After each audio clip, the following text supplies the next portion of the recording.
বিদ্যালয়কে কেন্দ্র করে দুটি অনুষ্ঠানের জন্য। আজকের অনুষ্ঠানটি দুটি পর্বে বিভক্ত। আমাদের বিদ্যালয়ের রজত জয়ন্তী বর্ষ আমরা উদযাপন করছি এই অর্থে 97 সালে এই বিদ্যালয়ের পথ চলা শুরু হয়েছিল এবং আজকে 2022 সালে এসে আমরা 25 বছর অতিক্রম করার দ্বার প্রান্তে। আমাদের ইচ্ছে ছিল বর্ষব্যাপী নানান অনুষ্ঠানের মধ্যে দিয়ে এই 25 বর্ষ উদযাপন করার, বিদ্যালয়ের যে গৌরবময় অধ্যায় সেই গৌরবময় অধ্যায়কে সবার কাছে উপস্থাপিত করা। কিন্তু বাধা প্রতিকূলতা এসে পড়েছে গোটা বিশ্বের কাছেই। সেটা করোনা পরিস্থিতি আমাদের স্বাভাবিক জনজীবন কেড়ে নিয়েছিল। আমাদের বিদ্যালয়ের যে স্বাভাবিক জীবন, আমাদের যাপিত জীবন সেভাবে আমরা পালন করতে পারিনি। সব মিলিয়ে এক প্রতিকূল অবস্থার মধ্যে দিয়ে আমরা এগিয়েছি। যদিও আমরা একটা সূচনার অনুষ্ঠান করেছিলাম এই 25 বর্ষকে কেন্দ্র করে, তৎপরবর্তী সময়ে আমরা আর তেমন কিছু করে উঠতে পারিনি, যেহেতু বিদ্যালয়ে সেই জায়গায় ছিল না, বা ছাত্রছাত্রীদের সঙ্গেও আমাদের যোগাযোগটা নতুন করে এখন আবার স্থাপিত হয়েছে। তাই উদ্যোগী হয়েছি যাতে আগামী সময়ে এই বর্ষব্যাপী অনুষ্ঠানের কিছুটা হলেও আমরা পালন করতে পারি এবং আমাদের বিদ্যালয়ের যে 25তম বর্ষ পালন সেটিকে আমরা সবার কাছে উপস্থাপিত করতে পারি। তাই প্রথম পর্বে আমরা আজকে একটি সেমিনারের আয়োজন রেখেছি, যেটার শীর্ষক হচ্ছে কথোপকথনে চলচ্চিত্র। এটি আমাদের সামনে এই সেমিনারটি উপস্থাপিত করবেন সম্মাননীয় শ্রী সৌমিত্র দস্তিদার, আন্তর্জাতিক খ্যাতি সম্পন্ন চলচ্চিত্র পরিচালক সৌমিত্র দস্তিদার। তিনি এই বিষয়টি আমাদের সামনে রাখবেন, অর্থাৎ চলচ্চিত্র কি, কেন আমরা চলচ্চিত্র তৈরি করি, কি তার বার্তা, এগুলি সম্পর্কে তিনি আমাদের সামনে একটি ইন্টারঅ্যাক্টিভ সেশন রাখবেন। দ্বিতীয় পর্বে আমরা নবীনবরণ পালন করব, অর্থাৎ আমাদের বিদ্যালয়ে যারা পঞ্চম এবং ষষ্ঠ শ্রেণীতে এবছর এবং গত বছরে যারা পঞ্চম শ্রেণীতে ভর্তি হয়েছিল, যারা এখন ষষ্ঠ শ্রেণীতে আছে, তাদেরকে আমরা স্কুলে আমাদের মধ্যে বরণ করে নিতে পারিনি। তো এছাড়াও যারা অন্যান্য ক্লাসগুলিতে নতুন ভর্তি হয়েছে, তাদেরকেও আমরা আমাদের স্কুলে, আমাদের বিদ্যালয় প্রাঙ্গণে আনুষ্ঠানিকভাবে বরণ করে নিতে পারিনি। সেই নবীন বরণের একটি অনুষ্ঠান আমরা দ্বিতীয় পর্বে, এই আজকের অনুষ্ঠানের দ্বিতীয় পর্বে রাখব। আমরা সম্মানিত আমাদের মধ্যে উপস্থিত হয়েছেন বক্রেশ্বর তাপবিদ্যুৎ কেন্দ্রের ডেপুটি জেনারেল ম্যানেজার আইসি সম্মাননীয় শ্রী বিশ্বরঞ্জন সরকার মহাশয়। উপস্থিত আছেন ডিজিএম HR&A শ্রী স্বপন বিশ্বাস মহাশয়। আগেই যার কথা উল্লেখ করেছি, সৌমিত্র দস্তিদার, তিনি উপস্থিত আছেন আমাদের মধ্যে। আমরা আমাদের এই অতিথিবর্গকে মঞ্চে আহ্বান জানাচ্ছি আসার জন্যে। সঙ্গে অবশ্যই উপস্থিত থাকবেন হোলি মাদার স্কুলের প্রধান শিক্ষক সম্মাননীয় শ্রী শুভাশিস দাস। আমাদের প্রধান শিক্ষক এবং সহপ্রধান শিক্ষককে অনুরোধ করব তারা সম্মাননীয় অতিথিবর্গকে নিয়ে আমাদের মঞ্চে আসবেন।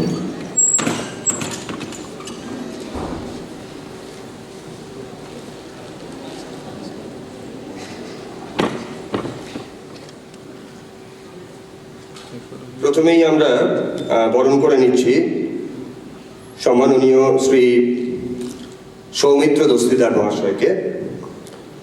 আমি আগেই উল্লেখ করেছি আজকের সেমিনারের মূল বক্তা সম্মাননীয় শ্রী সৌমিত্র দস্তিদার, আন্তর্জাতিক খ্যাতি সম্পন্ন প্রখ্যাত চলচ্চিত্র নির্মাতা।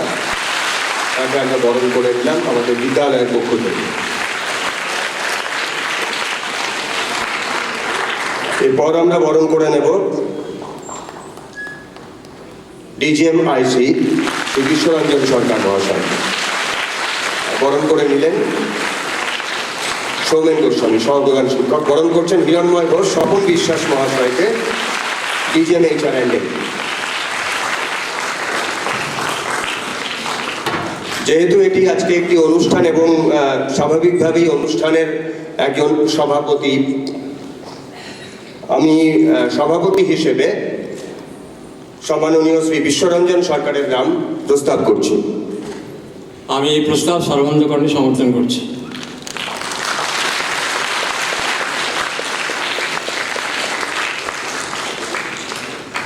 সভাপতির অনুমতি নিয়ে আমরা সবার কাজ শুরু করব। একেবারে প্রাথমিক পর্বেই প্রদীপ প্রজ্বলন এবং বিদ্যালয়ে যার নামে নামাঙ্কিত সেই প্রবীর সেনগুপ্তের প্রতিকৃতিতে মাল্যদান, এই কাজটি আমরা সমাধা করব। আমি আমাদের সম্মাননীয় অতিথিবর্গ, প্রধান শিক্ষক, সহপ্রধান শিক্ষক সবাইকে অনুরোধ করব যে তারা প্রদীপ প্রজ্বলন এবং প্রতিকৃতিতে মাল্যদান এই পর্বের অনুষ্ঠানটির জন্য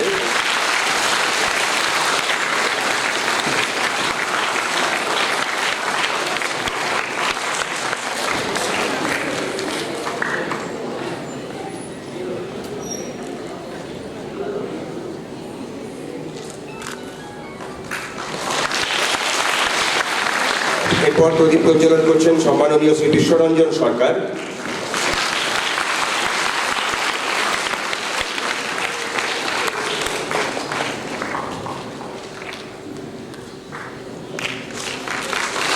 শ্রী স্বপন বিশ্বাস,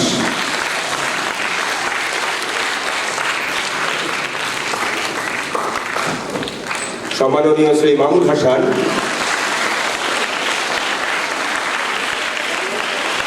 হিরণময় স্যার মঞ্চে আসবেন।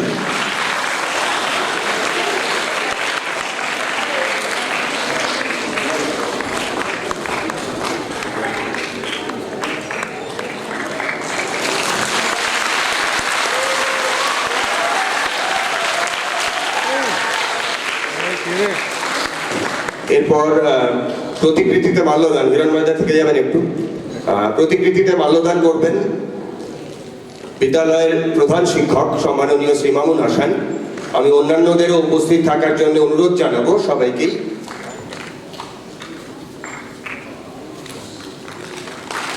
শ্রী বিশ্বরঞ্জন সরকার,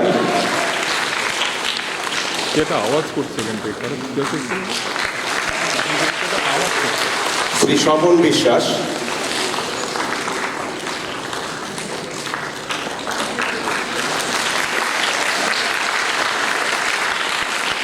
শ্রী হিরণময় ঘোষ এবং শ্রী সৌমেন গোস্বামী।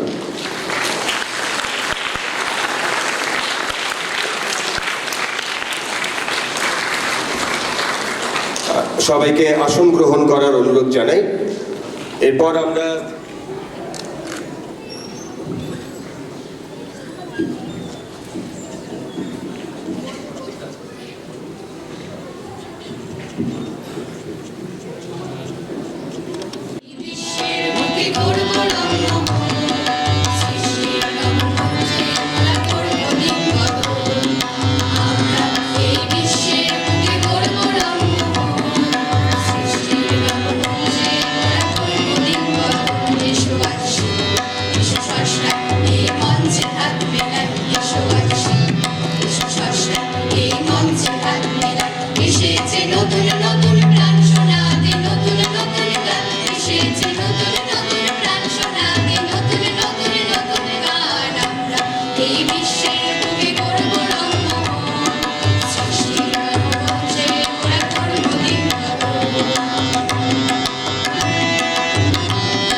অভিভাষণ রাখবেন সম্মাননীয় সহপ্রধান শিক্ষক শ্রী সৌমেন গোস্বামী। অতিথিবর্গকে এবং উপস্থিত যারা সবাইকে স্বাগত জানিয়ে অভিভাষণ রাখছেন শ্রী সৌমেন গোস্বামী, সহপ্রধান শিক্ষক। আজকের অনুষ্ঠানের সভাপতি DGM-IC মাননীয় বিশ্বরঞ্জন সরকার মহাশয়, DGM-HR স্বপন বিশ্বাস মহাশয়, আজকের অনুষ্ঠানে বিশেষ অতিথি সৌমিত্র বাবু, বিদ্যালয়ের প্রধান শিক্ষক, আমার সহকর্মীগণ এবং স্নেহের ছাত্রছাত্রীরা, প্রাক্তন এবং বর্তমান, সকলকে যথাযোগ্য সম্বোধন জানিয়ে আমি আজকের অনুষ্ঠান উপলক্ষে অল্প দুই একটি কথা বলবো। আজকের অনুষ্ঠানটি মূলত দুটি অংশে বিভক্ত। কৌশিক স্যার সেটা বলেছেন, তোমরাও শুনেছ। প্রথম অনুষ্ঠান যে সেমিনারটি আছে সেটির বিষয়ে বিস্তারিত প্রধান শিক্ষক মহাশয় বলবেন। আজকে যে নবীনবরণ অনুষ্ঠান সেটা নিয়ে, সেই অনুষ্ঠানের উপর আমি তোমাদের দুটো বার্তা দিতে চাই। আমাদের বিদ্যালয় প্রায় 25 বছর অতিক্রান্ত করেছে।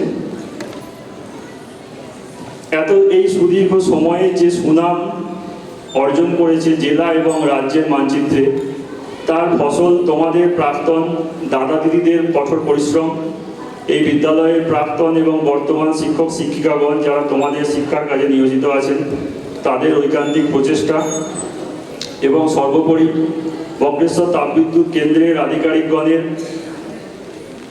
সর্বত সহযোগিতা। এই সুনাম যাতে আরও উত্তরোত্তর বৃদ্ধি পায় এবং বিদ্যালয়ের সুখ্যাতি চারদিকে ছড়িয়ে পড়ে, তার দায়িত্ব তোমাদের হাতেই এখন ন্যস্ত আছে। মেধা সকলের সমান থাকে না, কিন্তু পরিশ্রম সেই মেধাকে ঢাকা দিয়ে দিতে পারে।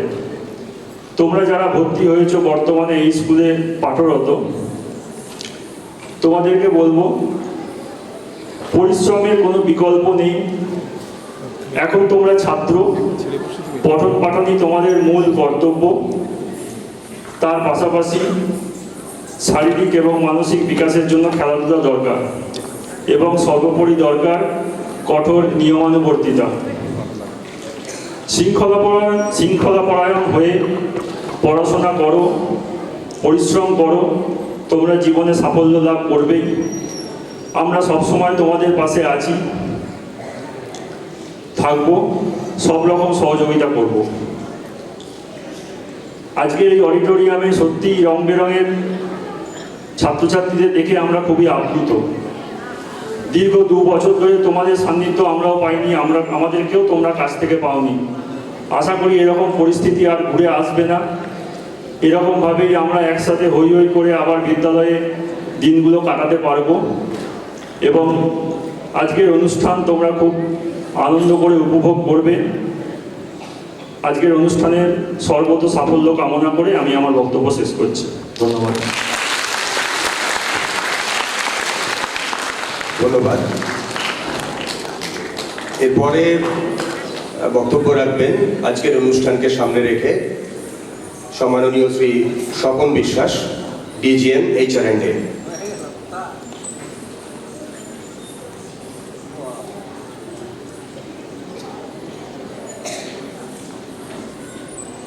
উপস্থিত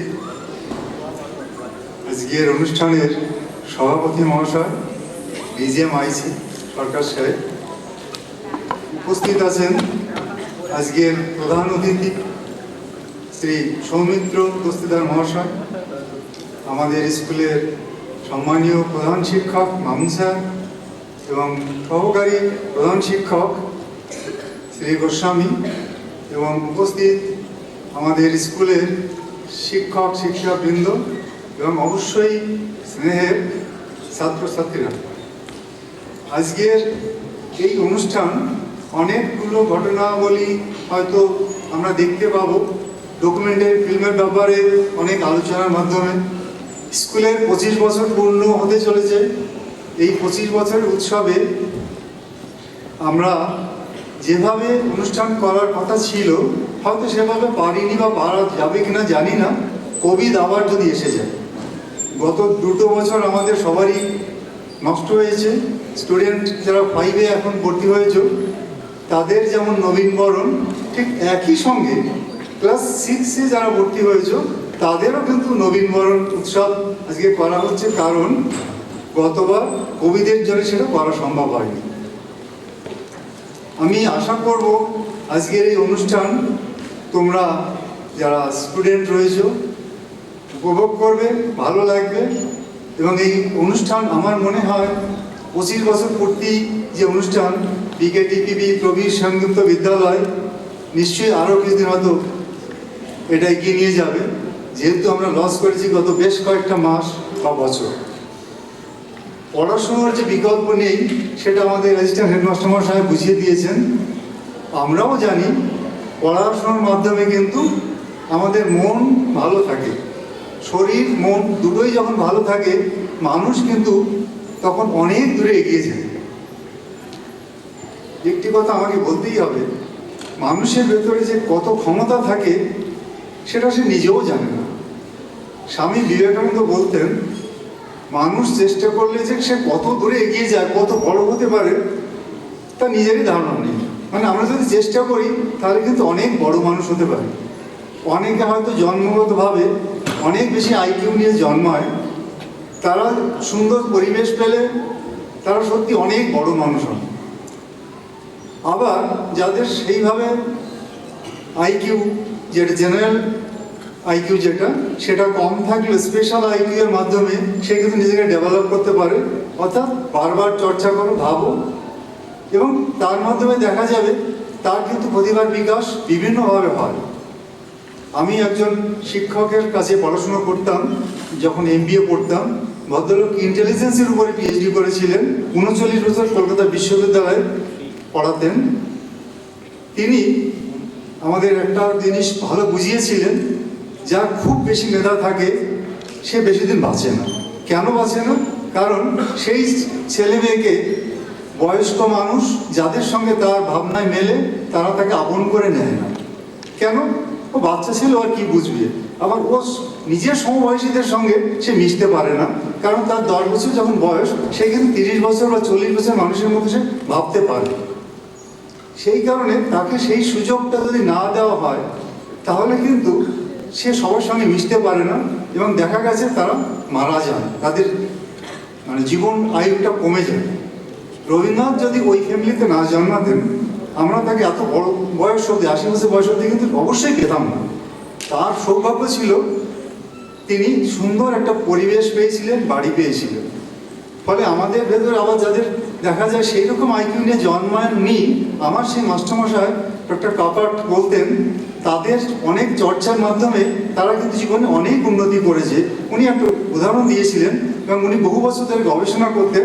একজনের আইকিউ ছিল 145, সে কোনো কথা শুনতো না, সে অতি সহজে অনেক কিছু বুঝে যেত।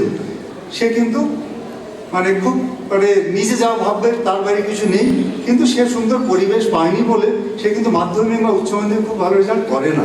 তার বাবা যেহেতু IIT প্রফেসর ছিলেন তাকে বিদেশে পাঠিয়ে তাকে দাঁড় করে দিতে পেরেছিলেন। আবার অনেকে যাদের অ্যাভারেজ আইকিউ তাদেরও অনেককে উনি দেখেছেন যে তারা কিন্তু অনেক ভালো রেজাল্ট করেছে। অর্থাৎ আইকিউ কম বা খুব বেশি তার থেকে বড় কথা মোটিভেশন।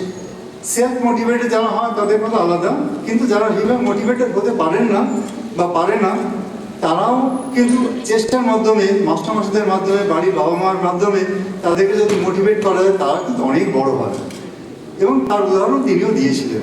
ফলে আমি আমাদের স্টুডেন্টদের বলবো তোমরা পড়াশুনো মন দিয়ে করো, এগিয়ে যাও, জীবনে অনেক বড় হতে পারবে, এবং তোমাদের সুন্দর জীবন কামনা করি। আজকের অনুষ্ঠান তোমরা উপভোগ করো, এই বলে আমার বক্তব্য আছে।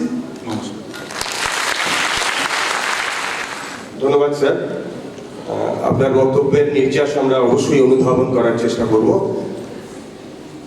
আমরা আমাদের মধ্যে উপস্থিত হয়েছেন সম্মাননীয় Shri Subhashis Das, Holy Mother English medium primary স্কুলের সম্মাননীয় প্রধান শিক্ষক। আমরা অনুষ্ঠানের মধ্যেই তাকে আমাদের মধ্যে বরণ করে নিচ্ছি। বরণ করে নেবেন বিদ্যালয়ের সহপ্রধান শিক্ষক শ্রী সৌমেন গোস্বামী।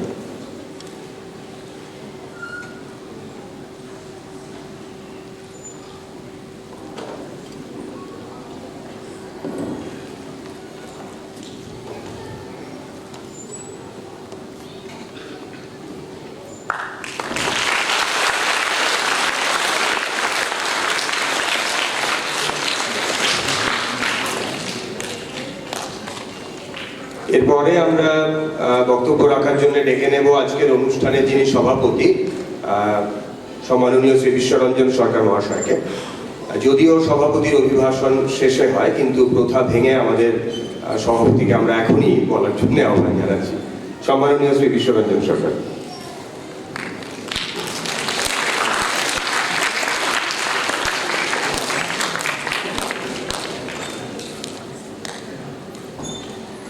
মঞ্চে উপস্থিত শ্রী সৌমিত্র দস্তিদার মহাশয়, মামুন স্যার, সৌমেন স্যার, স্বপন গোস্বামী মহাশয় এবং হোলি মাদার স্কুলের হেডমাস্টার সুভাষিস দাসকে আমার নমস্কার, এবং সামনে যারা আছেন প্রত্যেককে আমার নমস্কার, শুভেচ্ছা এবং ছোটদের আন্তরিক ভালোবাসা। আজকের এই অনুষ্ঠান নবীনবরণ উৎসব নাম, যদিও গত 2 বছর ধরে এটা করা সম্ভবপর হয়ে ওঠেনি। যদিও এটা নবীনবরণ নাম, এটা অ্যাকচুয়ালি নবীন বর্তমানে একটা মিলন উৎসব। আমি আজকে যেটা চাইব যে আজকের এই অনুষ্ঠানে তোমরা যারা উপস্থিত থাকবে প্রত্যেককে নতুন মানে একটা আশার আলো, বিদ্যালয়ের কাছে অবশ্যই আশার আলো, প্রত্যেকটা নতুন। বিদ্যালয় আমাদের একটা গর্বের প্রতিষ্ঠান, তোমরা প্রত্যেকেই জানো এই জেলার একটা অত্যন্ত গর্বের এই বিদ্যালয়। আমি যেটা আশা রাখবো যে প্রত্যেকেই যখন এই কলেজ থেকে, এই স্কুল থেকে পাস করে যাবে, প্রত্যেকে তোমরা যেমন বলতে পারো আমরা বক্রেশ্বর বিদ্যালয় থেকে পাস করেছি, আমাদের বিদ্যালয়ের নাম বক্রেশ্বর, সেরকম বক্রেশ্বরের প্রত্যেকটা টিচারও যেন তো মানে গর্ব করে বলতে পারে এই আমাদের ছাত্র। এই আশা রেখে আমার বক্তব্য শেষ করছি। নমস্কার। ধন্যবাদ স্যার, অত্যন্ত সংক্ষিপ্ত এবং মূল্যবান এই বক্তব্যের জন্য। এরপরে আমাদের মধ্যে এখনই উপস্থিত হয়েছেন সম্মাননীয় শ্রী সুভাষিস দাস। আমি তাকে ডেকে নেব আজকের এই অনুষ্ঠান সম্পর্কে তার অনুভব ব্যক্ত করার জন্য।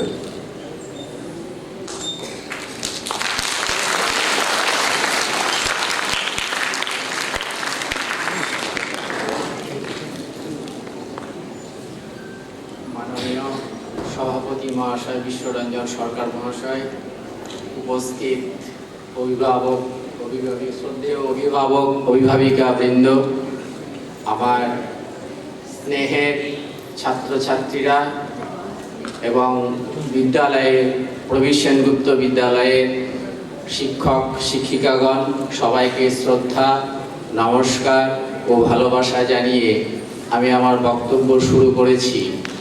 আমার বন্ধুস্থানীয় মামুন হাসান আজকে এখানে বলার জন্য আমাকে যে মানে একটা সময় নির্দিষ্ট করে দিয়েছিল, সেই সময় আমি আসতে পারিনি, তার জন্য এখানে এসেছি আমি একটু দেরিতে।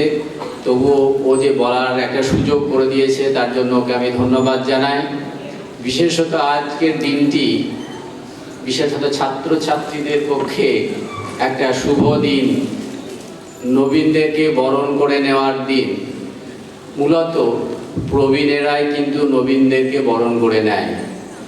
এই নবীনদেরকে বরণ করে নেওয়ার মধ্যে দিয়ে কিন্তু প্রবীণদের আরও দায়িত্ব বেড়ে গেল।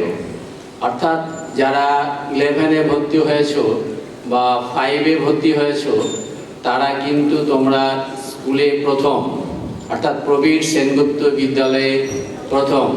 দীর্ঘ 2 বছর লকডাউনের পর আবার আমরা বিদ্যালয় প্রাঙ্গণে উপস্থিত হয়েছি। তোমাদের জন্যই কিন্তু বিদ্যালয় প্রাঙ্গণ এখন কলহমুখর হয়ে ওঠে। তোমরা আশা করবে বিদ্যালয়ের অনুশাসন মেনে চলার।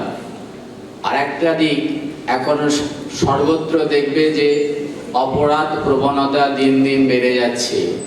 বিশেষ করে তোমরা মোবাইলের দিকে যাতে নজর না দাও সেদিকে খেয়াল রাখবে। অর্থাৎ মোবাইল তোমরা দেখবে না, টিভি দেখবে না।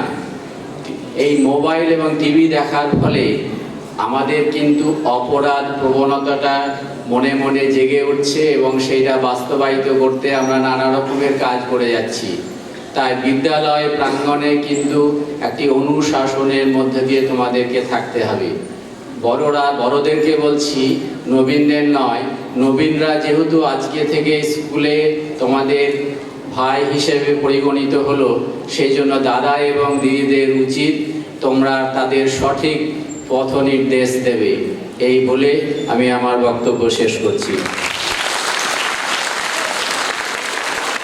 ধন্যবাদ। এরপরে আমরা একটু অন্যরকম একটা পর্যায়ে প্রবেশ করতে চলেছি। 25 বছর বড় কম কথা নয়, আর এই বিদ্যালয়ের 25 বছর বয়স পূর্ণ হতে যাচ্ছে। 97 সালে আমরা যারা পরে এসে এখানে যুক্ত হয়েছি তারা জেনেছি একটি কোয়ার্টার বা এই যে আবাসিকদের যে থাকার জায়গা, সেই রকম একটি বিল্ডিংকে নিয়ে এই বিদ্যালয়ের গোড়াপত্তন হয়েছিল এবং সেই সময়ে মাত্র 5 জন ছাত্র নিয়ে এই বিদ্যালয়ের পথ চলা শুরু। আমরা অত্যন্ত আনন্দিত যে সেই 5 জন ছাত্রছাত্রীর মধ্যে 2 জন আজ আমাদের আহ্বানে সাড়া দিয়ে আমাদের মধ্যে উপস্থিত হয়েছেন। তাদের মধ্যে একজন হলেন হাবিবা খাতুন, আর দ্বিতীয় জন সেলিম আক্তার। এরা আমাদের মধ্যে উপস্থিত আছেন। একই সঙ্গে সেই সময়ে যিনি শিক্ষক হিসেবে এই বিদ্যালয়ে যোগদান করেছিলেন এবং শিক্ষকতার কাজ শুরু করেছিলেন, সেই শিক্ষক, সম্মাননীয় শিক্ষক শ্রী হিরণময় ঘোষ, প্রায় তার চাকরি জীবনের শেষ প্রান্তে এসে পৌঁছেছেন এখন। তিনিও আছেন আমাদের সঙ্গে। আমি তাদের ডেকে নিচ্ছি এই মঞ্চে, সম্মাননীয় শিক্ষক শ্রী হিরণময় ঘোষ এবং আমাদের এই 2 প্রাক্তন ছাত্র যাদের নিয়ে আমাদের পথ চলা শুরু, হাবিবা এবং সেলিম আক্তার। হাবিবা খাতুন এবং সেলিম আক্তার, উঠে এসো। আমি চাইবো যে এরা যখন মঞ্চে আসবে, তোমরা যারা আজকের ছাত্রছাত্রী তারা সবাই এদের হাততালি দিয়ে সম্বর্ধিত করো।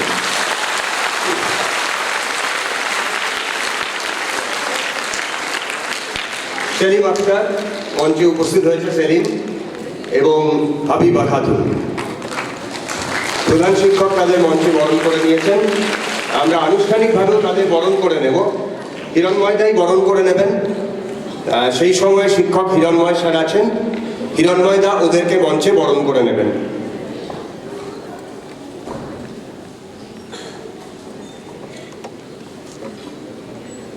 আমরা আমাদের মধ্যে বরণ করে নিচ্ছি সেলিম এবং হাবিবাকে।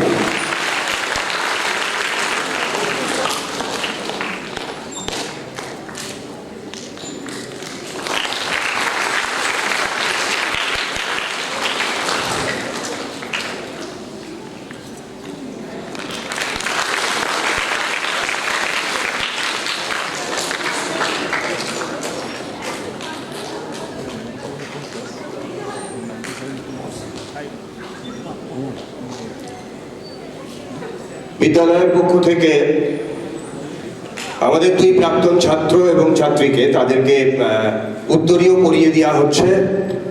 এটা সম্বর্ধনা মাত্র। মাননীয় প্রধান শিক্ষকের নির্দেশক্রমে আমি আমাদের সমস্ত শিক্ষক শিক্ষিকা যারা আছেন উপস্থিত তাদেরকে মঞ্চে আহ্বান জানাচ্ছি। সম্মাননীয় প্রধান শিক্ষকের নির্দেশক্রমে আমাদের সমস্ত উপস্থিত শিক্ষক শিক্ষিকা যারা আছেন এখন এই মুহূর্তে হলের মধ্যে, তাদের সবাইকে মঞ্চে আসার জন্য অনুরোধ জানাচ্ছি।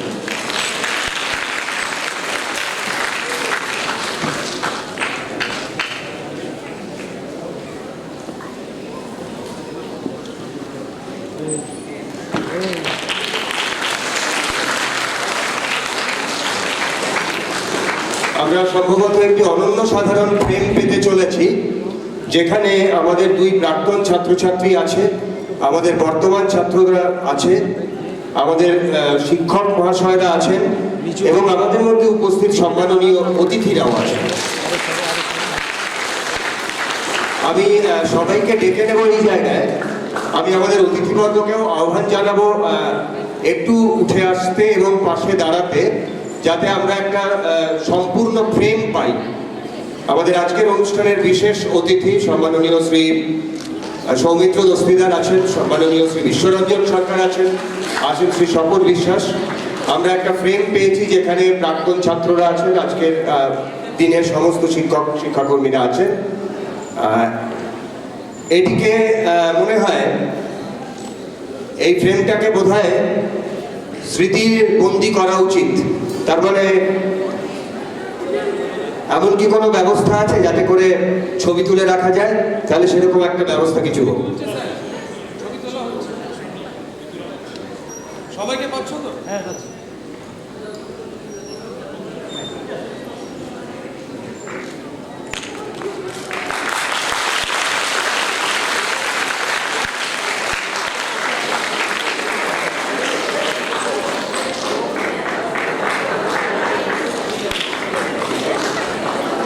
ধন্যবাদ সব শিক্ষক শিক্ষিকা এবং শিক্ষাকর্মীদের।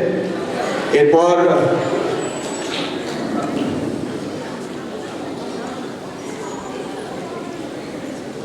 শ্রী হিরণময় ঘোষ।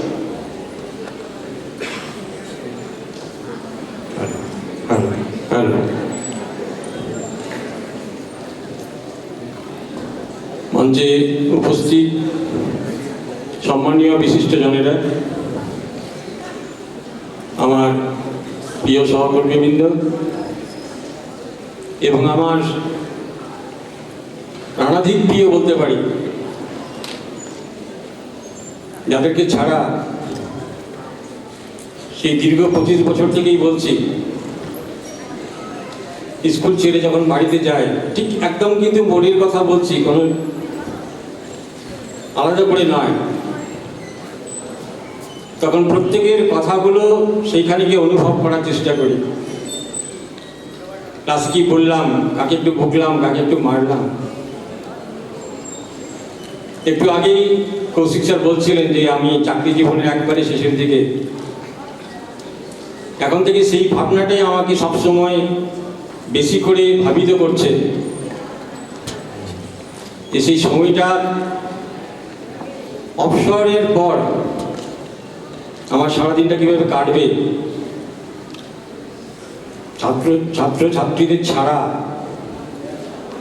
আমার যেটুকু, আমি প্রথমেই বলিনি, আমার হয়তো এইগুলো বলতে গেলে অনেকটা সময় লেগে যাবে, কিন্তু আমি এতটা সময় নিচ্ছি না, কারণ আরও অনেক বিষয় রয়েছে। মাননীয় সৌমিত্রবাবু আমাদের কাছে অনেক কিছু বলবেন, তারপরে অনেক ছাত্রছাত্রী আছে যাদের আমাদের বরণ করে নিতে হবে। তাই আবার এই যে একটু আগেই আমরা শুনলাম বা বলছিলেন, বা আমিও জানি, 1997 সালের 22শে আগস্ট আমরা পথ চলা শুরু করেছিলাম সেই ছোট্ট একটা কোয়ার্টার B15-এ। আমরা তখন 5 জন শিক্ষক শিক্ষিকা ছিলাম। আমাদের মাননীয় প্রধান শিক্ষক একটু পরের দিকে এসছেন। এই প্রথম দিকে যারা ছিলেন তার মধ্যে আমি একজন, মাননীয় তাপস রায়চৌধুরী মহাশয় ছিলেন, মাননীয় সিঞ্জিনী আচার্য মজুমদার ছিলেন, মাননীয় অর্পিতা ভট্টাচার্য মহাশয় ছিলেন, সানাউল হোসেন মহাশয় ছিলেন,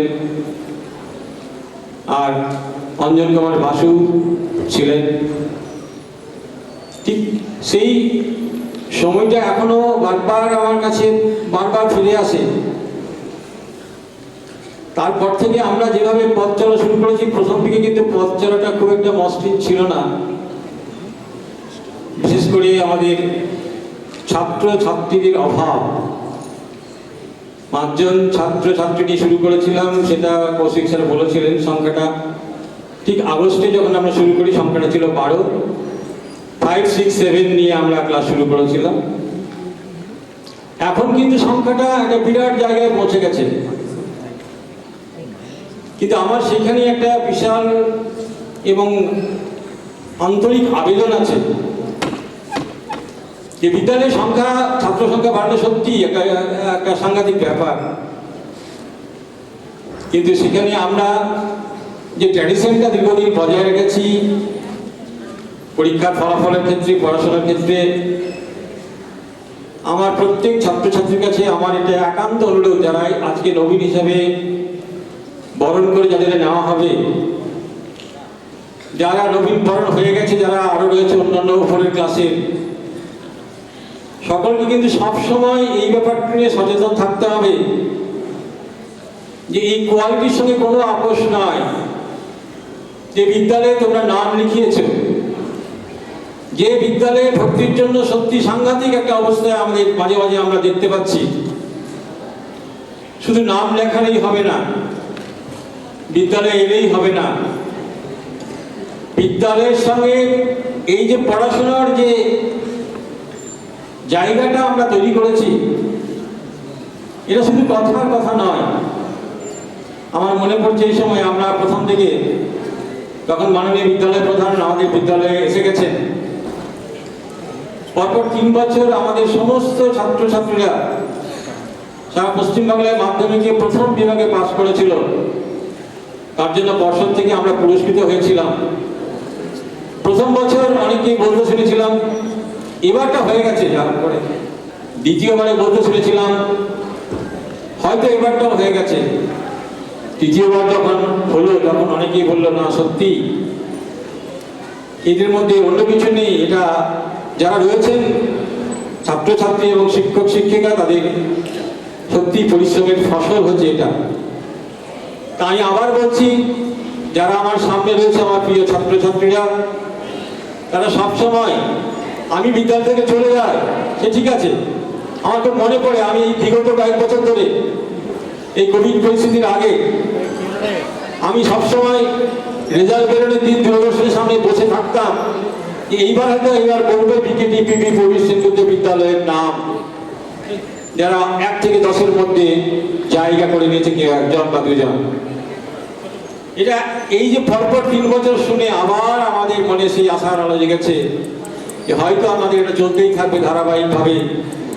সেই জায়গাটা আমি বারবার বলছি, সেই জায়গাটা একটু আগেই স্যার বলছিলেন যে আমরা যেন সবসময় গর্ব করে এখন যেমন বলি, প্রচুর বিভিন্ন জায়গায় ভারতবর্ষের বিভিন্ন জায়গায়, ভারতবর্ষের বাইরে বিভিন্ন জায়গায় ফেসবুকে দৌড়তে আমরা দেখতে পাচ্ছি আমাদের পুরনো ছাত্রছাত্রীরা কোন জায়গায় গেছে। এটা আমার পক্ষে ব্যক্তিগতভাবে, আমার পক্ষে সার্বিকভাবে সমস্ত শিক্ষিকার পক্ষে একটা বিরাট গৌরবের ব্যাপার। সঙ্গে বিকেটিপিপির ম্যানেজমেন্ট কর্তৃপক্ষ তো আছেনি, যাদের সবসময় সকলের সহযোগিতা আমরা পেয়ে থাকি। সুতরাং আবার বলছি, একজন শিক্ষক হিসেবে এই যে আমি বারবার বলছি, তোমরা একটা কিছু জায়গায় ভালো জায়গায় যাবে যেটা আমাদের মনটা ভালো হবে। আমাদের মন ভালো হওয়ার একটাই সবচেয়ে বড় উপায়। আরেকটা সবার কাছে বড় আবেদন, আমি একটু আগে কিছুদিন আগে বলছিলাম যে একজনকে প্রশ্ন করা হয়েছে নবীনবরণে যে তুমি কি হতে চাও, সে বলেছে আমি মানুষ হতে চাই। ডাক্তার হওয়ার, ইঞ্জিনিয়ার হওয়ার প্রচুর পয়সা লাগে, কিন্তু মানুষ হওয়ার জন্য কোনো বেশি পয়সা লাগে না। আমি সত্যিকারের মানুষ হয়ে আমি সকলকে মনুষ্যত্বের শিক্ষা দিতে চাই। সুতরাং যে যাই হও না কেন, জব ওরিয়েন্টেড এডুকেশন, আমরা এডুকেশন নিচ্ছি, শিক্ষা নিচ্ছি অবশ্যই চাকরির জন্য, কিন্তু সবসময় মনে রাখতে হবে আমাদের সত্যিকারের মানুষ হয়ে উঠতে হবে। সত্যিকারের মানুষ হয়ে প্রত্যেকটা মানুষের পাশে দাঁড়াতে হবে। এইটা যদি তোমরা করতে পারবো তাহলে আমরা বুঝতে পারবো যে আমরা তোমাদেরকে প্রকৃত শিক্ষা দিতে পেরেছি।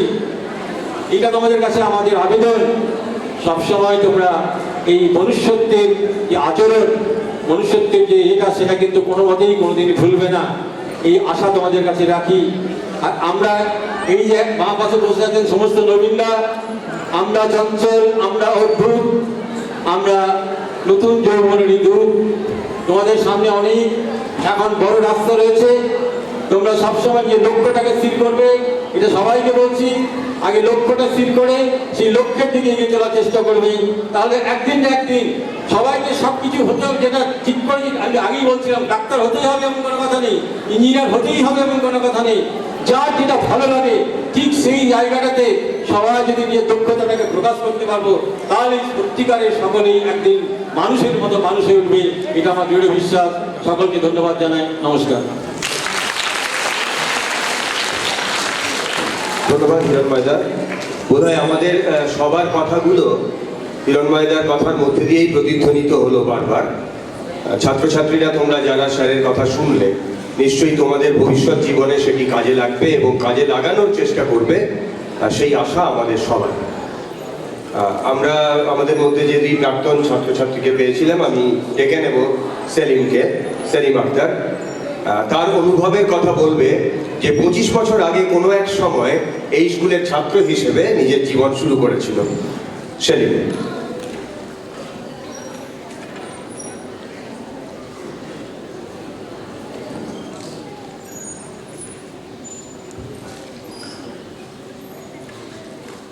অসংখ্য অসংখ্য ধন্যবাদ জানাই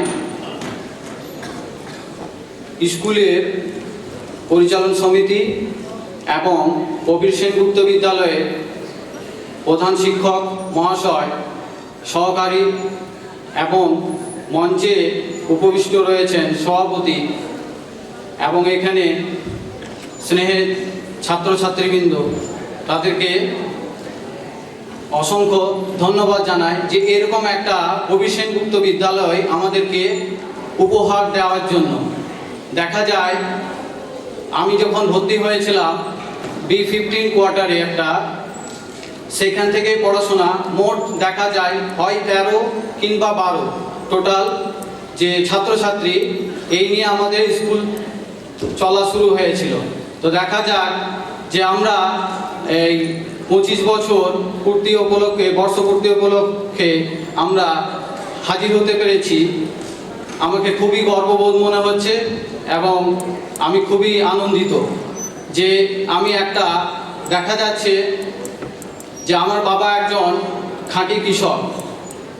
সেক্ষেত্রে তিনি যখন আমাকে সাইকেলে করে নিয়ে আসতেন এখানে পড়াশোনার জন্য, হয় অতটা বুঝতে পারতাম না যে বাবার কি চাহিদা, কিন্তু দেখা যায় যে একটা সুন্দর এখানে একটা পরিবেশ পেয়েছি এবং কবি সেনগুপ্ত বিদ্যালয় সমস্ত শিক্ষক এবং শিক্ষা কর্মীবৃন্দ, তিনারা দেখা যাচ্ছে তিনাদের অক্লান্ত পরিশ্রমের জন্য আমরা দেখা যাচ্ছি, বা আমরা বলতে আমরা দুই ভাই, ঠিক আছে, আমার বাবা একমাত্র, আমরা দুই ভাই, আমাদের দুই ভাইকেই ভালোভাবে পড়াশোনা করিয়েছে। আমি দেখা যাচ্ছে বর্তমানে বায়োলজির জীববিদ্যা শিক্ষকতা করছি, সহকারী শিক্ষকতা করছি পাথরচাপড়ি HDMS ব্রাঞ্চ। তো আমি অসংখ্য ধন্যবাদ জানাই যে এরকম একটা সুন্দর পরিবেশ যদি না পেতাম তাহলে কিন্তু দেখা যাচ্ছে যে আমি আদৌ হয় এই জায়গায় পৌঁছাতে পারতাম না। এই যে মঞ্চে আমি এখন উপস্থিত রয়েছি, যে 25 বছর বর্ষপূর্তি উপলক্ষে দেখা যাচ্ছে। আজ আমার বলতে, যদিও আমি অনেক ছাত্র সামনে কথা বলি, তবুও দেখা যাচ্ছে আমার আজকে কণ্ঠ কেঁপে যাচ্ছে বা বুকটা দেখা যাচ্ছে পালসটা বেড়ে গিয়েছে। কারণ স্বাভাবিক, আমার মঞ্চে যিনারা রয়েছেন তিনাদের কাছ থেকে আমি শিক্ষা গ্রহণ করেছি এবং এই বড় হয়েছি। তো তিনাদেরকে অসংখ্য আমি ধন্যবাদ জানাই। আমি আবার বলতে চাই অসংখ্য ধন্যবাদ জানাই। তাছাড়া কিন্তু এই জায়গায় আমি পৌঁছাতে পারতাম না বা আমরা পৌঁছাতে পারতাম না। তো দেখা যাচ্ছে দু চার কথা বলে নিই। আমাদের যখন আমরা ছোট ছিলাম, ক্লাস 5-এ যখন পড়তাম, তো দেখা যেত যে ইতিহাসের ক্লাস হতো। ইতিহাসের ক্লাস স্বাভাবিকভাবে দেখা যাচ্ছে শেষের দিকে হতো, তো আমরা ঘুমিয়ে পড়তাম ইতিহাসের ক্লাসে। যিনি স্যার ছিলেন হিরণময় ঘোষ মহাশয়। তো দেখা যেত আমরা শেষের দিকে ক্লাস খেলাধুলা বা দেখা যাচ্ছে অনেকটা পিরিয়ড, 6টা পিরিয়ড পর দেখা যাচ্ছে আমরা ক্লান্ত হয়ে ঘুমিয়ে পড়তাম। তো দেখা যাচ্ছে ঘুমিয়ে পড়তাম মানে সে ঘুমিয়ে পড়তাম না, ক্লাস চলতো, আমাদের কান দিয়ে আমরা সবই শুনতাম। তো দেখা যেত স্যার আমাদেরকে যখন লক্ষ্য করতেন, যে দেখতেন ঘুমিয়ে পড়েছে, তো তিনি আমাদেরকে প্রশ্ন করতেন যে কখন থেকে ঘুমাচ্ছ। কিন্তু তিনার আগের প্রশ্ন, মানে প্রথম প্রশ্ন, এটা হচ্ছে সেকেন্ড প্রশ্ন। আগের প্রশ্ন তিনার ছিল যে গুপ্ত, সম্ভবত দেখা যাচ্ছে যে গুপ্ত বংশ এটা পড়াচ্ছিলেন। তো দেখা যাচ্ছে আমাদের প্রশ্নটা কানে আছে, তিনি যে প্রথম প্রশ্নটা করেছিলেন সেটা কানে আছে, পুরো ক্লাসটাই আমাদের কানে যাচ্ছে, শ্রুতিগোচর হচ্ছে। কিন্তু দেখা যাচ্ছে তিনি যখন সেকেন্ড প্রশ্ন করে উঠলেন যে কখন থেকে ঘুমাচ্ছ, তো স্বাভাবিকভাবে আমরা প্রথম উত্তরটাই দিয়েছিলাম যে গুপ্ত যুগ, অর্থাৎ গুপ্ত যুগ থেকে আমরা ঘুমাচ্ছি।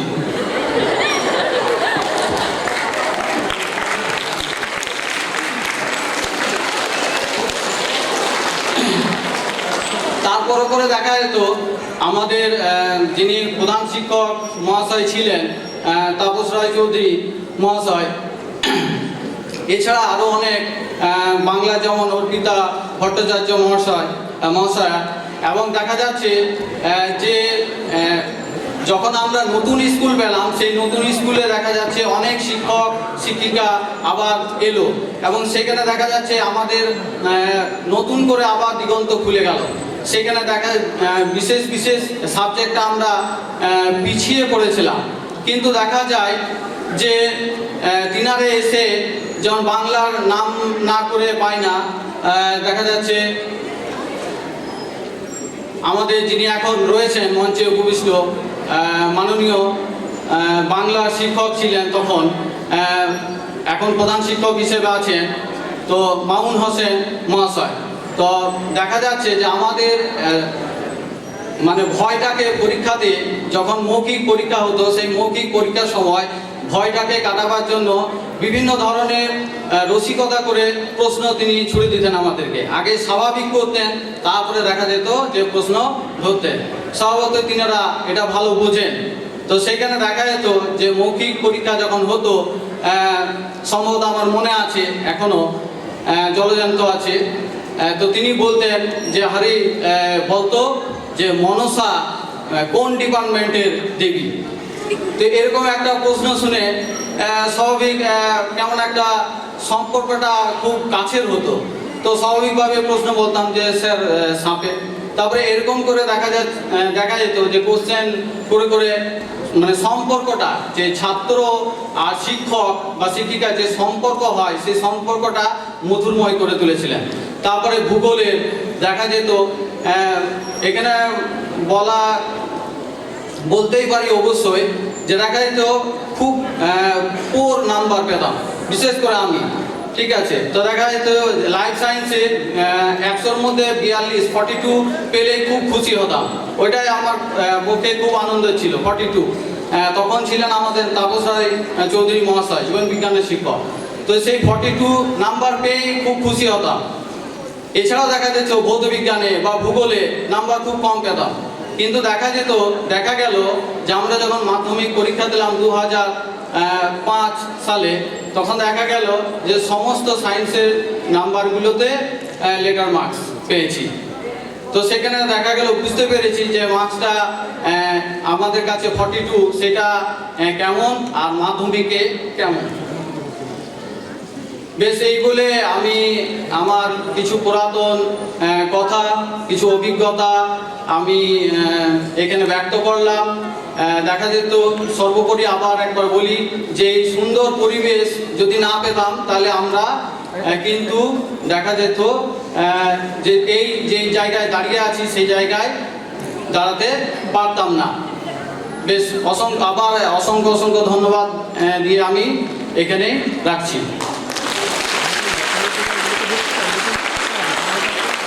ধন্যবাদ সেলিমকে তার বিদ্যালয় জীবনের অভিজ্ঞতা বর্ণনা করার জন্যে। আমাদের মধ্যে উপস্থিত আছে হাবিবা, বিদ্যালয়ের একেবারে প্রথম যখন গোড়াপত্তন সেই সময়ের ছাত্রী। হাবিবাকে ডেকে দিচ্ছি।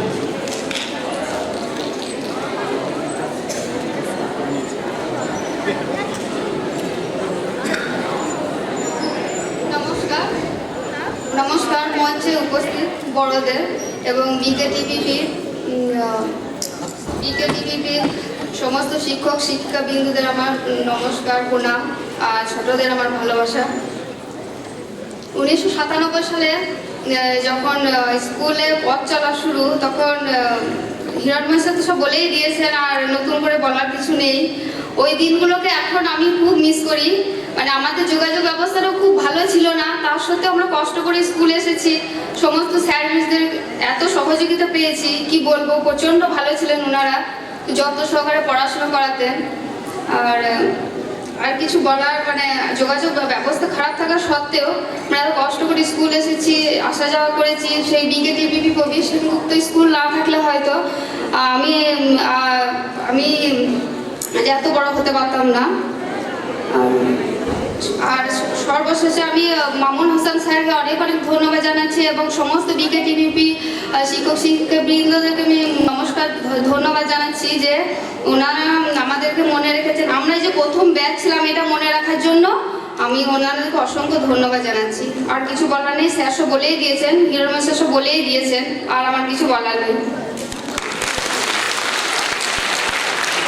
ধন্যবাদ। সংক্ষেপে তার অনুভব ব্যক্ত করার জন্যে।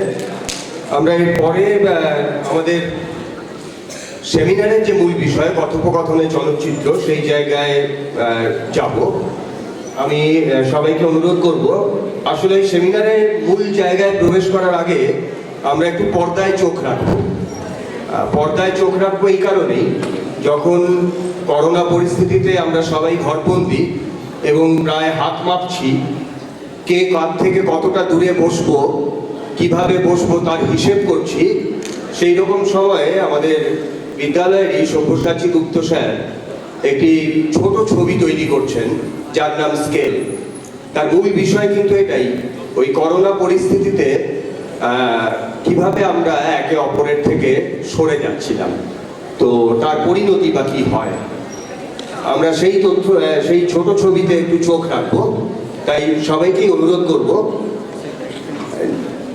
দর্শকাসনে গিয়ে পর্দায় চোখ রাখতে। আমরা সব্যসাচী গুপ্ত নির্দেশিত স্কেল ছোট ছবিটি এখন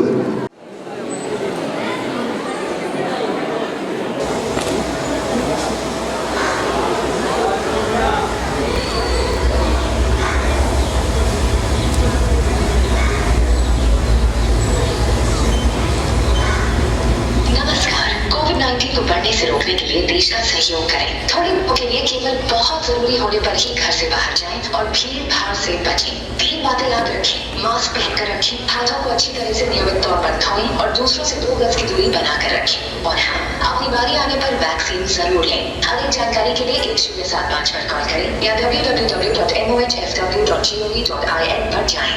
नमस्कार, कोविड-19 को बढ़ने से रोकने के लिए देश का सहयोग करें। थोड़े दिनों के लिए যে ব্যক্তিকে আপনি কল করছেন তিনি এখন উত্তর দিতে পারছেন না।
মানুষ বড় কাঁদছে, তুমি মানুষ হয়ে পাশে দাঁড়াও।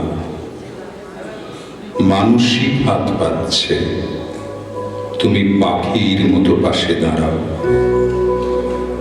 মানুষ বড় একলা, তুমি তাহার পাশে এসে দাঁড়াও। তোমাকে সেই সকাল থেকে তোমার মতো মনে পড়ছে, সন্ধে হলে মনে পড়ছে, রাতের বেলা মনে পড়ছে। মানুষ বড় একলা, তুমি তাহার পাশে এসে দাঁড়াও। এসে দাঁড়াও, ভেসে দাঁড়াও এবং ভালোবেসে দাঁড়াও। মানুষ বড়, তুমি মানুষ।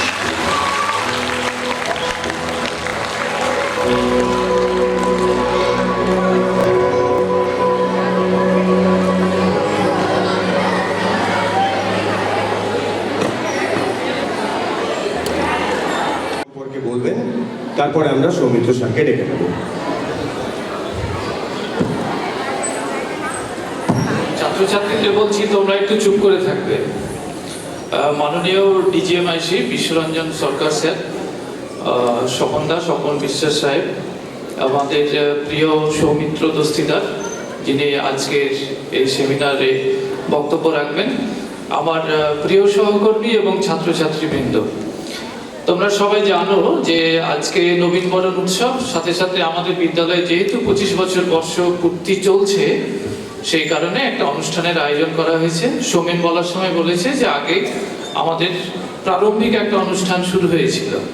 তাহলে নবীনবরণ সম্পর্কে দু চার কথা বলে নিই। তোমাদের সঙ্গে আমাদের একটা তফাৎ আছে যে তোমরা ছোট, আমরা বড়। তো শঙ্খ ঘোষ বলে একজন কবি ছিলেন, মারা গেছেন। মানে আমরা বাঙালি হিসেবে যে সমস্ত নাম উল্লেখ করলে নিজেদের ধন্য মনে করি, সমৃদ্ধ মনে করি, তাদের মধ্যে শঙ্খ ঘোষ একজন। তিনি বলেছেন যে বড়রা যখন বড় হয়ে যায় এত বড় হয় কেন? আমরা যেটুকু বুঝি তাদের কি নেই ততটুকু জ্ঞান? ফলে আমাদের কিছু কাজকর্ম দেখে তোমরা হয়তো একটু বিস্মিত হবে, কিন্তু তবুও আমাদের বলতেই হবে, বলার জায়গা থেকে। তোমরা ছোট, আমরাও একসময় তোমাদের মতো ছোট ছিলাম। আমরা যখন বড় হয়ে উঠেছি, এই বড় হওয়ার যে কালপদ্ম আছে, সেই সময়টা তোমাদের চোখ এবং কান খুলে রেখে বড় হতে হবে। বাড়িতে যেমন বাবা মা থাকেন অভিভাবক, স্কুলে তোমরা যখন আসো তখন আমরা তোমাদের অভিভাবক। যখন তোমরা নতুন হয়ে স্কুলে এসছো তখন এসে পুরনোদের দেখেছো, পুরনোরা তোমাদের অভিভাবক। ফলে সবসময় বড়দের বা অভিভাবকদের একটা দায়িত্ব থাকে। সেই দায়িত্ব থেকে যখন আমরা নবীন বরণ করি তখন প্রবীণদের কাঁধে দায়টা আরো বেশি চলে আসে। তোমাদের যেমন দায়িত্ব থাকে, আমাদের দায় থাকে তোমাদের সুশিক্ষিত এবং সুচারুভাবে বড় করে তোলার জন্য। যাকে তোমরা বড় হবে আমাদের সবার এই আকাঙ্ক্ষা আছে। এবারে মূল আলোচনায় আসি। আজকে এই সেমিনারে যিনি বলতে এসছেন তিনি আন্তর্জাতিক খ্যাতি সম্পন্ন। তার সম্পর্কে দু চার কথা আমি বলে নিই, তোমরা একটু জেনে নাও। নাম সৌমিত্র দস্তিদার, জন্ম 1959 সালের 27শে সেপ্টেম্বর কলকাতার ভবানীপুরে। পড়াশোনা স্কটিশ চার্চ স্কুল এবং কলকাতা বিশ্ববিদ্যালয়ে। কর্মজীবনের শুরু সাংবাদিকতায়, পরিবর্তন পত্রিকার মধ্য দিয়ে এবং আজ পত্রিকার কলকাতার করেসপন্ডেন্ট। তিনি প্রথম এই চলচ্চিত্র জগতে আসেন যখন সোনেক্স কোম্পানি 1997 সালে তৈরি করে তারা 13 পার্বণ নামক মেগা ধারাবাহিক শুরু করেছিলেন। তার তথ্যচিত্র নির্মাণের ক্ষেত্রে যিনি অনুঘটকে কাজ করেছিলেন তিনি ফরাসি পরিচালক ক্যাথরিন বার্জ। সৌমিত্র চট্টোপাধ্যায়কে নিয়ে যখন কলকাতায় ডকুমেন্টারি করতে আসেন তখন তিনি তার সাথে সহকারী হিসেবে যুক্ত হন। এরপরে রাজা সেন এবং আরো অনেক বিখ্যাত মানুষের সঙ্গে স্ক্রিপ্ট রাইটার এবং চলচ্চিত্র সহকারী পরিচালক হিসেবে তিনি যুক্ত হয়েছেন। পিয়ারলেস গ্রুপের মিডিয়া কনসালট্যান্ট ছিলেন অতি অল্প বয়সে, যেটা অন্যদের কাছে খুবই ঈর্ষণীয়। কোরিয়ান টিম যখন বিহারের গ্রাম জীবন কেন্দ্রিক তথ্যচিত্র নির্মাণ করতে আসেন 2000 সালে in the land of Buddha, তখন তিনি পায়ে পায়ে হেঁটে হেঁটে ভারতবর্ষকে চিনেছিলেন। মূলত প্রান্তিক মানুষকে নিয়ে তিনি তার তথ্যচিত্র নির্মাণ করেন। এ যাবৎ নির্মিত তার তথ্যচিত্রের সংখ্যা প্রায় 86টি। তো যিনি এত কাজ করেছেন, কাজের সম্মাননাও তিনি পেয়েছেন। সেদিক থেকে বলতে গেলে তিনি জার্মান ক্রিটিক অ্যাওয়ার্ড পেয়েছেন, তেহরান রেডিও অ্যাওয়ার্ড পেয়েছেন, বিবিসি থেকে south Asian popular film maker হিসেবে ম্যান অফ দ্য মান্থের পুরস্কৃত হয়েছেন। ঋত্বিক ঘটকের পরে একমাত্র বাঙালি পরিচালক যিনি পরপর দুবার BFGA Bengal film journalist award পেয়েছেন 2002 সালে এবং 2004 সালে। সারা ভারতে তিনি ফিল্ম নিয়ে বলতে যান। তিনি যেমন পুলিশ ট্রেনিং ইনস্টিটিউটেও বলতে যান, পাশাপাশি বিভিন্ন বিশ্ববিদ্যালয়ে বলতে যান। আমাদের আনন্দ এবং আমরা ধন্য তাকে আমরা আমাদের মাঝে পেয়েছি। তিনি এবার তার মতো করে তোমাদের সামনে আলোচনা করবেন। আমি মান্য সৌমিত্র দস্তিদারকে মঞ্চে আসার জন্য অনুরোধ করছি। সোমেন স্যার একবার মঞ্চে আসবেন। আচ্ছা, ঠিক। সব্যসাচী একবার মঞ্চে আসুন।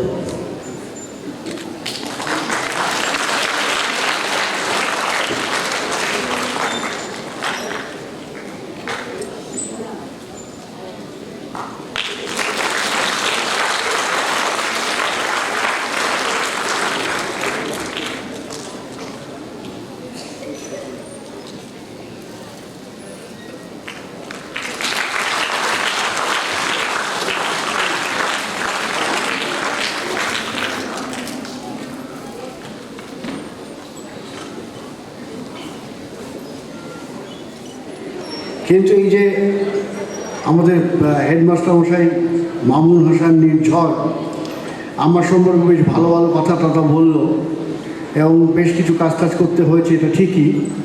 ফলে সেই জায়গায় দাঁড়িয়ে একেবারে এইটুকু বললে চলে যাওয়াটা বোধ হয় ঠিক হবে না আর কি।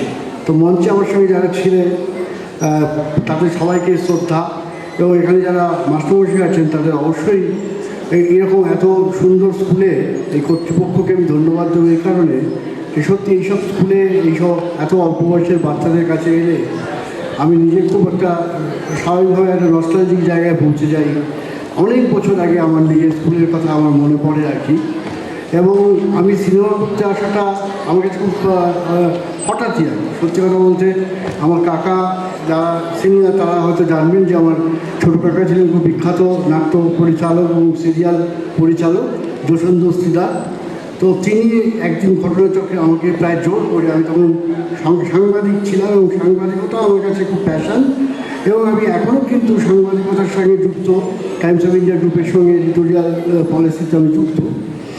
কিন্তু আমাকে উনি বললেন যে দেখ ওটা তোর কাজ নয়, লিখতে সবাই চেষ্টা করলে পারে, তুই ক্যামেরা চালা, সিনেমা করতে তুই শুরু করে দে আর কি। তো আজকে এখানে এসে আমার দুটো জিনিসই কর্তৃপক্ষকে আমার ধন্যবাদ জানাতে ইচ্ছে করছে।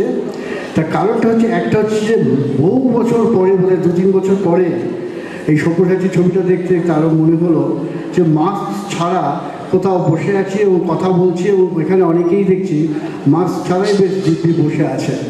এইটার জন্য কর্তৃপক্ষকে ধন্যবাদ, বা লকডাউন উঠে যাওয়ার জন্য নিশ্চয়ই যারা উঠিয়ে দিয়েছে তাদের ধন্যবাদ, করোনাকে ধন্যবাদ বিদায় নেওয়ার জন্যে।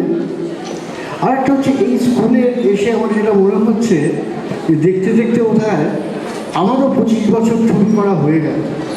তার কারণটা হচ্ছে, যেটা কেউ জানেন, ছাত্রছাত্রীদের জানার কথাই না, আমি জীবনে প্রথম ওই আমার কাকা আমাকে ধাক্কা দিয়ে যখন বলেন ক্যামেরা ধর, তার আগে আমি চিত্রনাট্য লিখছিলাম।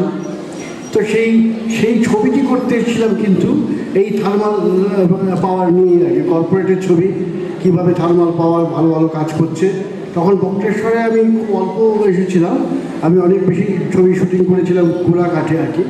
কিন্তু সেইটা এখন মনে হচ্ছে যে সেইটাও বোধ হয় অনেক দিন হয়ে গেল। ফলে আমার ছবিটাও কিন্তু এই থার্মাল পাওয়ার দিয়ে কিন্তু আমার জীবনের ছবি, মানে ক্যামেরার পেছনে দাঁড়ানোর একটা প্র্যাকটিস আমি শুরু করেছিলাম আর কি।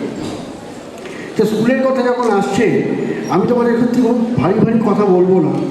আমার যেটা তোমাদের জিজ্ঞেস করা বা বলা, তোমরা যদি কেউ আমাকে একটু বলো তোমরা কি কেউ এখানে বলতে পারবে, মাস্টারমশাইরা বলবেন না, যে প্রথম সিনেমাটা কবে, কোথায় এবং কারা তৈরি করেছিলেন?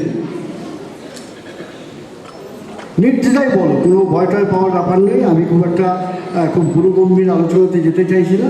কেউ কি তোমরা বলতে পারবে? না বলাটাও কোনো দোষের নয়, আমি তাহলে বলে দেবো। কেউ কি বলতে পারবে তোমরা যে প্রথম সিনেমা কারা করেছিলেন? আচ্ছা ছেড়ে দাও। 1884 সালে ফরাসি দেশে দুই ভাই লুমিয়ার ব্রাদার্স বলা হতো, তারা এই ছবি করতে শুরু করেন, ও সেটাও কিন্তু হঠাৎই আর কি। আর ঘটনাচক্রে কী হয়েছে, তারা যে কাজটি করেছিলেন সেটাকে বলা হতো ডকুমেন্টারি ফিল্ম। আমি কিন্তু পেশায় ডকুমেন্টারি ফিল্ম মেকার। আমি কিন্তু কাহিনী চিত্র বলে যেটা তোমরা অনেক সময় পর্দায় দেখো, আমি সেই কাহিনী চিত্রের লক্ষ্য এখন সে অর্থে নই। যদিও সিনেমায় তার বিভিন্ন ফর্ম থাকে। এই সব্যসাচী যে ছবিটি করলেন সেটা একটা ফর্ম, ডকুমেন্টারি একটা অন্য ধরনের ফর্ম। এবং ডকুমেন্টারি যদি কেউ তোমাদের যদি বড় হয়ে, আচ্ছা আরেকটা প্রশ্ন আমার খুব জানতে ইচ্ছে করে, তোমরা এখানে যারা আছো কেউ কি সিনেমা করার কথা ভাবো, সিনেমা পরিচালক হওয়ার কথা ভাবো? এইটা বেশ কয়েক বছর ধরে যখন কেউ মাধ্যমিকে পুরস্কার পায়, উচ্চ মাধ্যমিকে পুরস্কার পায়, আমি না খুব আগ্রহ নিয়ে তাকিয়ে থাকি যে কেউ বলবে যে কেউ আমি সিনেমা করতে চাই, আমি সিনেমা পরিচালক হব। হ্যাঁ, কিন্তু আমি খুব একটা গত কয়েক বছরে অন্তত শুনতে পাইনি।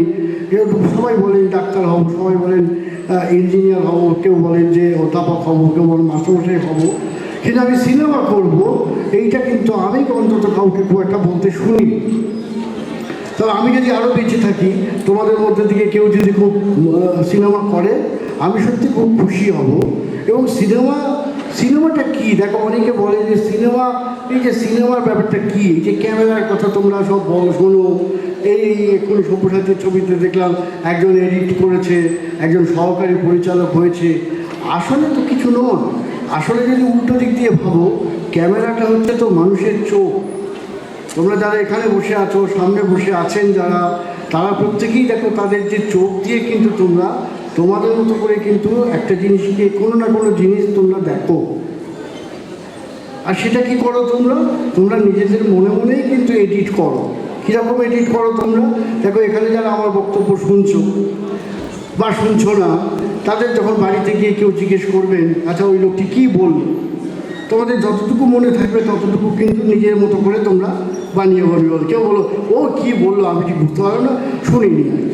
আবার এই স্বাভাবিক, এটা আমরা হলো তাই করতাম হয়তো। এবং কেউ হয়তো বলবে যে না, উনি কিন্তু সিনেমা করার জন্য আমাদের উৎসাহ দিচ্ছিলেন। তার মানে এইখানে ধরো আমি আধ ঘন্টা কথা বলবো, অতক্ষণ বলবো না, আমি নিশ্চিন্ত বলতে পারি। কিন্তু ধরো তোমরা যে এই আধ ঘন্টা কি 15 মিনিট কি 20 মিনিটের বক্তৃতা শুনছো, তোমাদের যখন কেউ জিজ্ঞেস করবেন তোমরা কী করলে, তখন কিন্তু তোমরা নিজেদের মতো করেই কিন্তু বেছে কিন্তু জায়গাটা লোককে বলবে, মাকে বলবে, বাবাকে বলবে, কি যাকে কোনো গুরুজনকে বলবে, কোনো বন্ধুকে বলবে। তার মানে এই যে বেছে নেওয়ার কাজটাই কিন্তু হচ্ছে এক ধরনের এডিটিং। তার মানে আমরা প্রত্যেকেই কিন্তু দেখো মনে মনে আমাদের ক্ষমতাই আছে, আমাদের ভেতরে একটা ক্ষমতা আছে, যে ক্ষমতাটা দিয়ে আমরা কিন্তু প্রতি মুহূর্তে প্রতিনিয়ত কিন্তু এডিট করে চলি আর কি। আমরা সকাল থেকে যখন স্কুলে আসি, আবার যখন স্কুল থেকে বাড়ি ফিরি, সারাদিনের নানান ঘটনা কিন্তু আমাদের মনের মধ্যে কিন্তু জমা পড়ে। এই মনের মধ্যে যেগুলো হয় এগুলো চিত্রকল্প, বা এগুলোকে যদি তুমি চিত্রনাট্য ভাবতে পারো। সেই চিত্রনাট্যটা যখন তুমি তৈরি করছো, তুমি দেখবে যখন সন্ধ্যেবেলা বা রাতে যখন ঘুমোতে যাওয়ার আগে যদি তোমার সারাদিনের কাজ নিয়ে কাউকে বলতে হয় বা ভাবতে হয় নিজের মনে মনে, তখনও তুমি খেয়াল করে দেখবে যে তোমরা মনে মনে কিন্তু একটা হিসেব করে তুলছো যে এইটা তোমরা রাখছো, এইটাকে তোমরা বের করে দিচ্ছ। তার মানে প্রযুক্তি কি তোমাকে করছে? প্রযুক্তি তুমি যেভাবে বলছো লোককে, সেই জায়গাটাকে তোমার তৈরি করে দিচ্ছে মাত্র, কিন্তু করছে কিন্তু তোমার চোখ করছে, তোমার এডিটিং যে স্টাইলটা, মনের যে সম্পাদনাটা করছে। এবং সেইটা এখন এই এখন এত ছেলেমেয়ে তোমরা বসে আছো, এখন এত ছেলেমেয়েকে যদি তোমাদের বলি যে তোমরা একটা ডকুমেন্টারি কি করতে পারবে, এখন তো মোবাইলে অনেকেই সব কাজকর্ম করছে আর কি। তো এখন কথাটা হচ্ছে যে এই যে তোমরা দেখছো, তোমরা এই স্কুল বাড়িটা দেখছো, আমি জানি না, আমি তোমাদের হেডমাস্টারমশাইকে জিজ্ঞেস করলাম, ওদের 600-র উপরে বোধ হয় এখানে স্টুডেন্ট আছে। তা আমি যদি ধরো এক একটা ব্যাচে ভাগ করে 50 জন করেও আমরা তৈরি করতে পারি আর কি। এখন এই 50 জন কিন্তু যদি আমি বলি দেখবে তোমরা খুব নিশ্চিত যে 50 জন কিন্তু কখনো তোমরা এক জিনিস দেখো না, এবং এক জিনিস দেখলেও দেখবে তোমাদের যে চোখ, সেই চোখ কিন্তু নানানভাবে কিন্তু তোমরা জিনিসটাকে দেখো। কেউ খুব সোজাভাবে দেখে, কাছে এসে দেখে, কেউ দূর থেকে একটা স্কুল বিল্ডিং দেখে। এই দেখাটা কিন্তু নির্ভর করে তোমরা কী জায়গাটাকে গুরুত্ব দিতে চাইছো, কোনটা তোমরা ঠিক ফোকাস করতে চাইছো। প্রযুক্তি তোমাদের সাহায্য করে, কিন্তু সিদ্ধান্ত কিন্তু নেয় তোমার মস্তিষ্ক নেয়, তোমার কল্পনাপ্রবণ যে মন সেটাকে নেয়।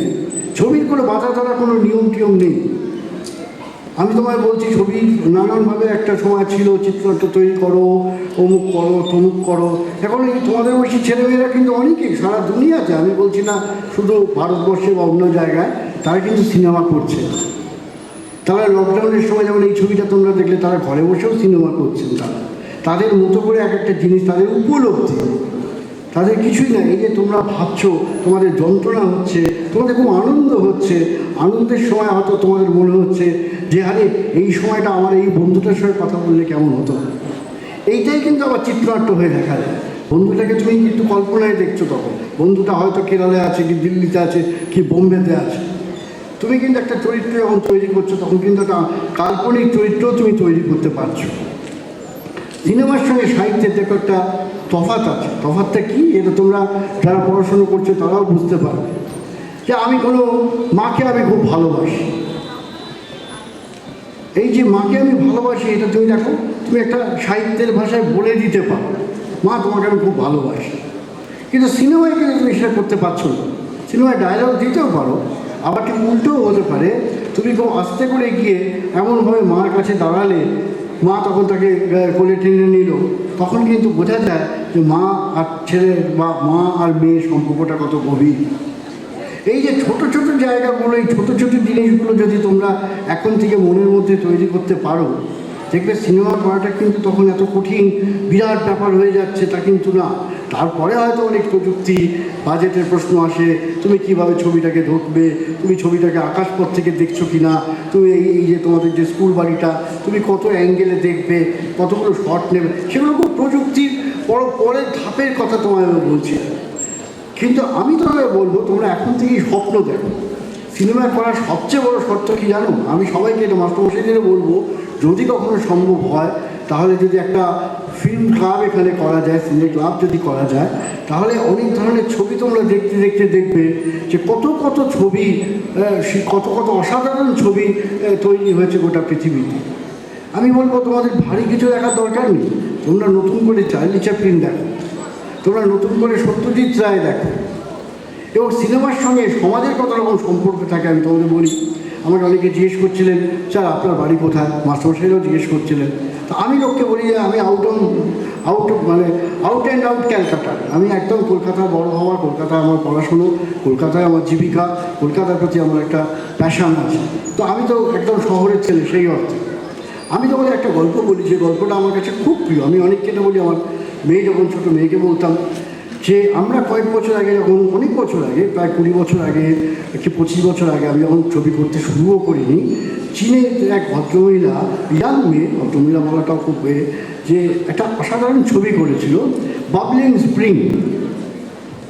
তো বাবলিং স্প্রিংয়ের বিষয়টা কিন্তু ছিল ওইরকম একটা স্কুলে বাচ্চাদের নিয়ে। তোমাদের তো অনেক বেশি আরবান লাইফে তোমরা অভ্যস্ত হচ্ছে, কিন্তু ধরো একটা গ্রামের স্কুলে সেই ভদ্রমহিলা পিকিং থেকে পড়াতে গিয়েছিলেন, মানে শহর থেকে অনেক দূরের গ্রামে তিনি স্কুল পড়াতে গেছিলেন। এবং দেখা গেল সেই বাচ্চারা কিন্তু অনেকেই কৃষক পরিবারের বাচ্চা, কারোর ভালো ঘরের গেঞ্জি নেই, কারোর জামা নেই, কারোর প্যান্ট একটু ছেঁড়া, হ্যাঁ, তো কেউ খুব শ্যাবি চেহারা আর কি। কিন্তু তাদের সঙ্গে উনি কিছু কিছু পছন্দ হচ্ছে, ওরা পড়াচ্ছেন, বাচ্চারা কিন্তু ভীষণভাবে ম্যাম ম্যাম ম্যাম ম্যাম করছে, কিন্তু উনি খানিকটা দুঃছাই করছেন, কেন ওনার মনে পড়ে আছে শহর, সেখানে উনি ফিরে গেলে বন্ধুবান্ধব, আড্ডা, অনেকে হয়তো জানবে কফি হাউসে সব নানা রকম আড্ডা হবে, গল্প হবে, সিনেমা দেখা, এই জায়গায় কারণে ওনার একটা দোটানার মধ্যে পড়ে উনি দিন 7 দিন 10 দিন 15 পরে উনি প্রিন্সিপালকে গিয়ে, রেক্টরকে গিয়ে বললেন যে আমি রিজাইন দিচ্ছি। তো প্রিন্সিপাল কিছু জিজ্ঞেস করলেন, বলে তুমি কোথায় যাচ্ছ? বলে আমি বাড়ি যাচ্ছি, আমার পিকিং, মানে আমার শহরে যাচ্ছি, মানে ধরো আমি ডক্টরশো থেকে কলকাতায় যাচ্ছি বা আশপাশের গ্রাম থেকে আমি শহরে ফিরে যাচ্ছি। তো শহরে ভদ্রমহিলা ফিরে গেলেন এবং ফিরে যাওয়ার পরে খুব স্বাভাবিকভাবে প্রথম দু একটা দিন ভীষণ ভালো লাগতে লাগলো। বন্ধু বান্ধব, নানান রকম আলো ঝলমল, এখনকার ভাষা যদি বলতে হয় তাহলে শপিং মল, সেখানে যাচ্ছেন, সেখানে এত প্রাচুর্য, এত বৈভব সেখানে। তার দুদিন লাগলো, গ্রামের কথা সে মনে করতেই চাইছিল না। গ্রামটা তার কাছে তখন মনে হচ্ছে একটা শাস্তি পেয়েছিল, সে একটা নির্বাসনে গেছিল, সে যেন জেলখানায় ছিল। কিন্তু 2 দিন 3 দিন 7 দিন 8 দিন পরে ওই ছোটো ছোটো বাচ্চাগুলোর মুখগুলো তার কোথায় যেন অবচেতনে এবং আস্তে আস্তে ভাসতে লাগলো আর কি। যে বাচ্চাগুলো কি করছে, বাচ্চাগুলো ম্যাম ম্যাম বলছে নাকি, বাচ্চাগুলো চোখে জল ফেলছে কি না, এই করতে করতে একদিন একটা দেখা গেল একটা ট্রেনের দৃশ্য। সেই ট্রেনে করে দেখা যাচ্ছে সেই ট্রেনটা উনি একটা স্টেশনে নামলেন এবং তার থেকে উনি দেখা যাচ্ছে যে স্কুলের গেট দিয়ে ক্যাম্পাসের মধ্যে দিকে উনি ঢুকছেন।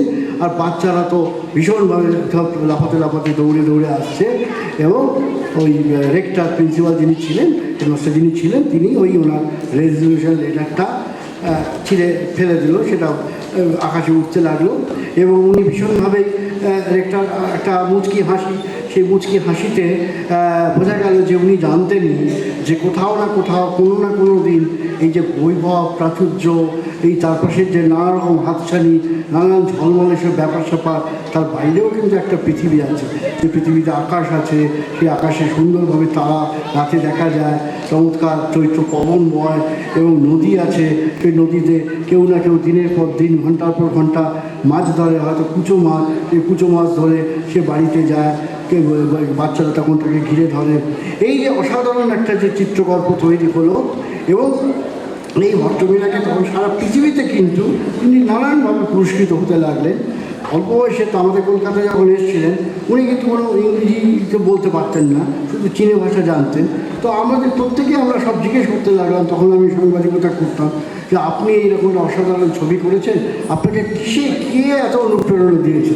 আপনি কি ওই যত প্রধানের ছবি দেখেছেন, তারকবস্কির ছবি দেখেছেন, সত্যজিৎ রায়ের ছবি দেখেছেন? ওই মেয়েটি ওই অনুবাদ দোভাষীর মধ্যে বলছে যে না, আমি কিচ্ছু দেখিনি। ঋত্বিক ঘটক দেখেছেন, মৃণাল সেন দেখেছেন, বলো কিচ্ছু দেখি। তো বিজেপি হাসছে আর বলে, তাহলে আপনি কী করে এরকম অসাধারণ একটা জায়গায় এবং সিম্পল অথচ সুন্দর মানুষের মন জয় করার ছবি আপনি তৈরি করতে পারলেন? তো আমার এখনও মনে আছে যে উনি বলেছিলেন যে দেখুন, আমি জানি না কেন, কিন্তু আমি একটা কাজ করেছিলাম, যে আমি গোটা চীন দেশকে কিন্তু আমি শীতে, গ্রীষ্মে, বর্ষায় আমি এ প্রান্ত থেকে ও প্রান্ত আমি ঘুরে বেরিয়েছি। কখনো নদীতে দেখেছি, কখনো চীনের পাঁচিল দেখেছি, কখনো আমি পাহাড় দেখেছি, কখনো গ্রামে গেছি। এই করতে করতে হয়তো আমার মধ্যে একটা বোধ তৈরি করেছে। সেই বোধের কারণেই আমি ভেবেছি সিনেমা না করলে আমি বাঁচতে পারবো না। তো আমি আগে তোমাদের বলবো যে দেখো, কোনো কিছুই জীবনের ধন কিছুই যায় না ফেলা। আমার খুব মনে পড়ে যে আমরা এখনও আর কি বলছিলাম কথা, যে আমি বক্রেশ্বরে আসার পেছনে আমার একটা বড় ব্যাপার ছিল, এই যে তোমাদের মতো মানুষের সাথে, তোমাদের মতো অল্প বয়সের ছেলেমেয়েরা যারা স্বপ্ন দেখছো, ভবিষ্যতের নাগরিক হচ্ছো, তাদের মুখগুলো দেখার আমার খুব ইচ্ছে করছে। কেন এই যে ঝলমলে মুখগুলো যদি আমি না দেখতে পাই, তাহলে আমি কাজে মন বসাতে পারি না। এটা একটা আমরা বাতিক বলতে পারো, বা এক ধরনের কী বলবো, এক ধরনের স্বভাব বলতে পারো, বৈশিষ্ট্য বলতে পারো। কিন্তু এই কারণে কিন্তু আমি বক্রেশ্বরে আমি যখনই মামুন হোসেন নির্ঝর, আমার যদিও এখানে খুবই গম্ভীর হেডমাস্টার মশাই, কিন্তু আমি খুবই স্নেহ করি ওকে, ফলে লেখালেখির কারণে স্নেহ করি। তো বলা মাত্র আমি রাজি হয়ে গেছিলাম। আমাকে অনেকে বলেছিল ওই গরমের মধ্যে তুমি যাবে, তো আমি বললাম যে গরম তো ঠিকই আছে, ওখানেও তো মানুষ গরমে থাকে। আমি জীবনে এই যে থার্মাল পাওয়ারের বাদ দিয়ে ইন্ডিপেন্ডেন্টলি আমি ছবি করেছিলাম। পুরুলিয়া একটি ছবি আমি করতে যাই, তো সেটাও সরকারি এতে ছবি। তো সেখানে পুরুলিয়া ঘুরে ঘুরে আমার কাজ করতে হবে। আমার মনে আছে যে যিনি যখন দায়িত্বে ছিলেন, ওই রামকৃষ্ণ মিশনের কাজ ছিল, তো সেইখানে আমাকে হেডমাস্টার মশাই যে ওখানকার যিনি জিজ্ঞেস করলেন যে আপনার কি মাথাটা খারাপ নাকি, যে লোকে রোদ্দুরে পালাচ্ছে পুরুলিয়া থেকে, আপনি বলছেন এখন পুরুলিয়াতে আপনি ছবি করবেন? তো আমি বললাম যে পালাচ্ছে যেমন, আবার মানুষ তো থাকছে, মানুষ সবাই তো চলে যাচ্ছে না। তা আমি যদি সত্যিকারের পুরুলিয়াকে যদি দেখতে হয়, তাহলে তো আমাকে সেইটাই দেখতে হবে, তাই না? আমার মনে আছে বিহারে আমি যখন ছবি করতে যাই, তো বিহারে আমাকে একজন জিজ্ঞেস করেছিল, দাদা আপনি পালামৌ দেখেছেন? আমি বললাম পালামৌ দেখেছি। তো বললেন, দূর, আপনি কিসের পালামৌ দেখবেন আর কি, আরে পালামু তো আপনি দেখেছেন ট্যুরিস্টের চোখ দিয়ে। আপনি পালামু দেখবার জন্যে আপনি বৈশাখ মাসের বা চৈত্র মাসের দুপুরবেলায় আসবেন, আপনি দেখবেন আসল পালামুটা কী। তা আমি সেই আসল পালামু দেখতেও গেছিলাম। আমার মনে আছে সেখানে সত্যি ভোর রাত, তখনও মানে আলো পুরোপুরি ফোটেনি, একেবারে অন্ধকার থেকে সবে আলো আসছে আস্তে আস্তে। আমি দেখছিলাম দূর থেকে সব মেয়েরা যাচ্ছে, মাইলের পর মাইল তারা হাঁটছে। কি তারা কোথাও মাটি খুঁড়ে যদি একটা জল, একটু খাবার জল বের করতে পারে, সেইটা তাদের সারাদিন কি সারা সপ্তাহে সঞ্চয় করে রেখে তারা ওইটুকু খাবারে তারা সন্তুষ্ট থাকবে, জলে সন্তুষ্ট থাকবে। তো এইটা হচ্ছে আমার ছবির বিষয়। ফলে আমি এই যে চীনের রেফারেন্সটা দিলাম, তো আমি এইটা দেখি বা আমি যখন ছবি করতে সিদ্ধান্ত নিই, তখন আমার মনে হয়েছিল যে আমি যে ভারতবর্ষটাকে সাধারণ ক্ষেত্রে তোমরা সবাই খবরের কাগজে পড়ো, টেলিভিশনে দেখো, এখন তো ফেসবুক টুইটারের দৌলতেও একটা অন্য জায়গায় দেখতে পারো, তার বাইরেরও একটা ভারতবর্ষ আছে। এই ভারতবর্ষটা যে কোনো কারণেই হোক, আমি বিশ্বাস করি তোমাদের মধ্যেও কোনোদিন কেউ আমার মতোই ক্যামেরা নিয়ে একটা অন্য ভারতবর্ষের ছবি দেখবার চেষ্টা করবে, দেখানোর চেষ্টা করবে। আমি নিজেকে কিন্তু ফিল্ম মেকার টেকার বলি না, আমি বলি যখন আমি ক্যামেরা নিয়ে গোটা দেশটা ঘুরে বেড়াই, ভালো মন্দ মানুষের সঙ্গে সাক্ষী থাকি, মানুষের সঙ্গে ঢুকে পড়ি, এবং সেইটা আমি যা দেখি, এই যেমন তোমাদের বললাম, তোমরা সারাদিন যখন আমার বক্তব্য শুনে বাড়ি ফেরার পর যদি তোমাদের কাউকে কিছু বলতে হয়, আমিও তেমনি তোমাদের সাথে ক্যামেরার মধ্যে দিয়ে শেয়ার করি। আমি একটা ঘটনা বলে, আমি দুটো ঘটনা বলে আমি আর খুব বেশি দীর্ঘ সময় সত্যি নেব না, কেন আমি নিজে বিশ্বাস করি যে খুব বেশি কথা বলার জায়গা এটা নয়।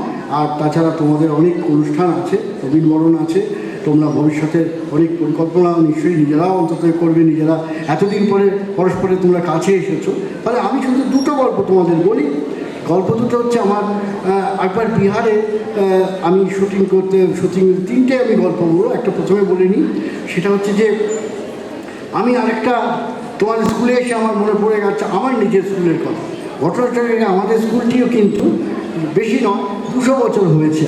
এটা আমি অহমিকা থেকে বলছি না, কিন্তু সেই স্কুলটাও যখন তৈরি করেছিলেন আলেকজান্ডার ডাফ, তখন রামমোহন রায় দাঁড়িয়েছিলেন লাঠি নিয়ে। 13ই জুলাই তৈরি হয়েছিল সেটা। উনি বলেছিলেন আনলাকি 13 বলে কিছু নেই। এবং রামমোহন রায় কেন দাঁড়িয়েছিলেন? রামমোহন রায় দাঁড়িয়েছিলেন, তখনকার দিনে অনেক ব্রাহ্মণরা বলেছিল যে না, এইসব মিশনারি যারা স্কুল করছে আমরা ছেলেদের পড়তে দেবো না। 5 জন ছাত্র ভর্তি হয়েছিল এবং রামমোহন রায় সারাদিন যতক্ষণ স্কুল চলেছিল উনি লাঠি হাতে দাঁড়িয়েছিলেন। আমি যখন এই স্কুলের ছবিটা করতে যাই, স্কুল এবং college, Scottish church collegiate school এবং স্কটিশ চার্চ কলেজ, তো আমার মনে আছে একটা ঘটনা শুটিং করতে গেছিলাম আমি, যে বিবেকানন্দ ঠিক কোন জায়গায় দাঁড়িয়ে রামকৃষ্ণের জন্য চলে গেলেন। তো কেউ যদি কোনোদিন স্কটিশ কলেজে যাও বা ভর্তি হও, দেখবো ওখানে একটা ঢুকেই 10 নম্বর একটা ঘর আছে, সেখানে হেস্তি সাহেব জিজ্ঞেস করে কে বলেছিলেন যে তুমি যদি সত্যি ঈশ্বরের খোঁজ নিতে চাও তো তুমি সোজা চলে যাও হাঁটতে হাঁটতে হাঁটতে দক্ষিণেশ্বরে, ওখানে রামকৃষ্ণদেব আছেন, তিনি তোমাকে বলে দেবেন যে কোনটা ঈশ্বর কোনটা ঈশ্বর নয়। তো যাকে এই ধরনের নানান অভিজ্ঞতার মধ্যে দিয়ে যাওয়ার পরে তোমাদের একটা গল্প আমি বলে শেষ করব। দুটো গল্প। একটা হচ্ছে এরকম প্রবল রোদে আমি বিহারে শুটিং করছি, সেটা সম্ভবত ভোজপুরের আড়া জেলা থেকে আমি গ্রামের ভেতরে যাচ্ছি। যেতে যেতে দেখি কোনো গ্রামে কোনো লোক নেই, এত গরম এত রোদ, কোনো জায়গায় কেউ কিছু নেই। তখন আমি দেখলাম শুধু একটা বুড়ো মানুষ একটা কুঁড়ে ঘরের দাওয়ায় বসে আছে। তা আমি বুড়ো মানুষটাকে বললাম যে একটু পানি হবে, জল হবে। তো সে হঠাৎ উঠে দাঁড়িয়ে কীরকম ম্যালেরিয়া রোগীর মতো কাঁপতে শুরু করলো। তা আমি তো ভয় পেয়ে গেলাম যে আমি কী বললাম, যে সে কি কোনো অপমানিত হলো না, সে কী হলো। কিন্তু আমার এতদিন পরেও সেটা মনে আছে, সে বলেছিল যে বাবুজি হাম চামার হয়। ফলে যেহেতু সে নিচু জাতে, ফলে তার জল দেওয়ার অধিকারটুকুও নেই। সে আমি যেহেতু সুটের টুটের বাবু ভদ্রলোক, ফলে সে কিন্তু আমাকে কোনো জল দিতেও পারেনি। আমি না খেয়ে মরে যাচ্ছি, কিন্তু যা তেমন গুরুত্বপূর্ণ হয়ে গেছিলো যে সে কিন্তু আমাকে জল দিতে পারছে না। যদি আমাকে জল দিলে তাকে গ্রাম ত্যাগ করে মানে চলে যেতে হয়। এইটা একটা ঘটনা। আর একটা সত্যি ঘটনা তোমাদের এই সুন্দর আজকের আনন্দ অনুষ্ঠানে আমার বলতে খুব একটা ইচ্ছে করছে না, কিন্তু তবু বলি এই কারণে, সেটা হচ্ছে যে আমি একবার পালামু আর একটা শুটিং করতে গেছিলাম। আমাদের এক জার্নালিস্ট বন্ধু লিখেছিল ম্যান ইটার অফ পালামু। সেটা কি? সেখানে একজন শিবপূজন সিং বলে একজন জমিদার ছিল।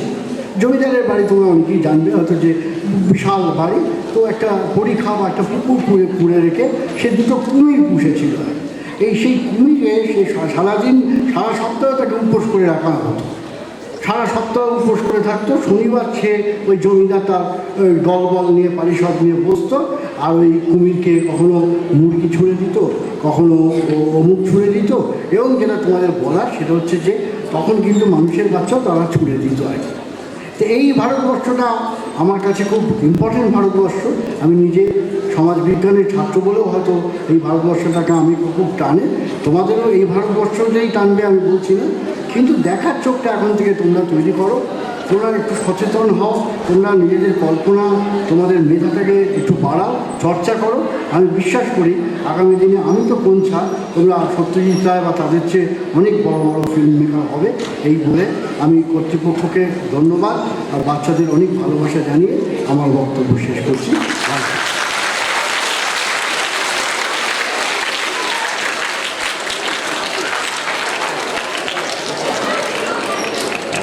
ধন্যবাদ। আমরা অভিজ্ঞতার কথা শুনছিলাম, ছবি তৈরির অভিজ্ঞতা। আসলে ছবি তৈরির পেছনেও যে অন্য অনেক রকম ছবি থাকে, আর সেই ছবিগুলো খুব কম গুরুত্বপূর্ণ নয় কোনো একটা ছবি তৈরিতে, সেগুলিই বলছিলেন সম্মাননীয় শ্রী সৌমিত্র দস্তিদার। আমরা সেই কথা শুনলাম তার মুখে।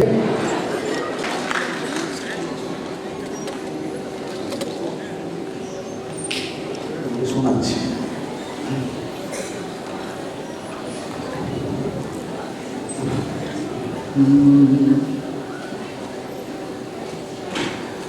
বারে বারে কে যেন রাগে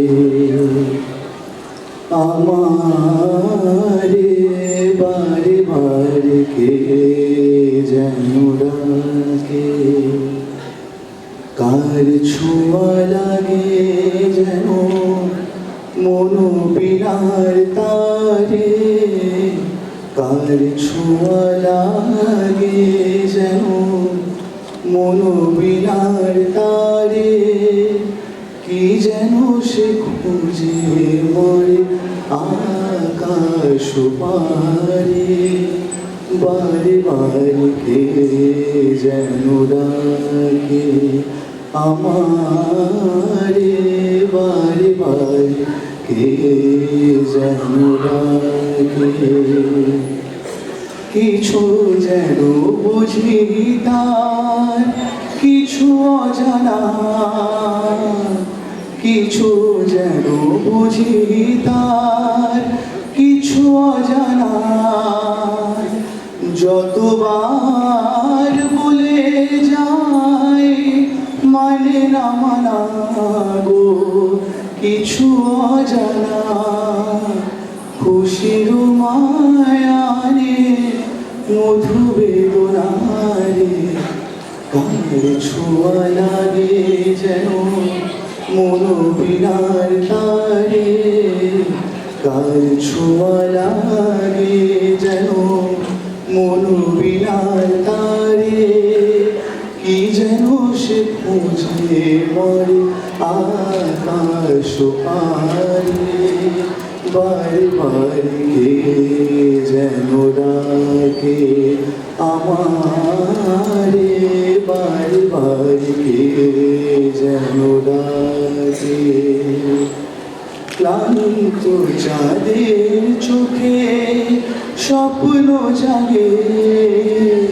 ক্লান্ত চাঁদের চোখে স্বপ্ন জাগে, দোলন চাপার বুকে দোলা যে লাগে গো, স্বপ্ন জাগে, মন যেন খুঁজে পায় পাই যারে, কার ছোঁয়া লাগে যেন মন বিনার তারে, কার ছোঁয়া লাগে যেন মন বিনার তারে, কি যেন সে খুঁজে মরে আকাশ পারে, বারে বারে কে যেন ডাকে আমারে বারে বারে কে যেন বারে বারে কে যেন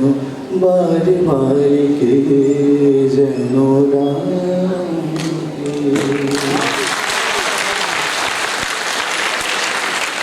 আমি 2005 তখন ক্লাস 5, 2013 পাস আউট উচ্চ মাধ্যমিক দেওয়ার পর।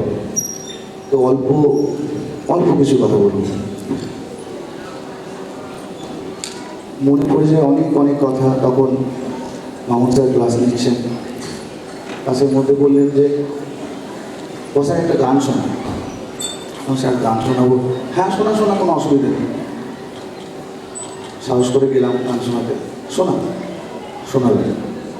তারপর থেকে স্যার মাঝে মধ্যে বলতেন যে গান শোনা, তো বলতেন যে ভালো করে গা। তো আজকে যখন মানে আমার পড়াশোনা গানকে নিয়ে আমি বর্তমানে বিশ্বভারতী বিশ্ববিদ্যালয়ে সঙ্গীত ভবনে পড়াশোনা করছি,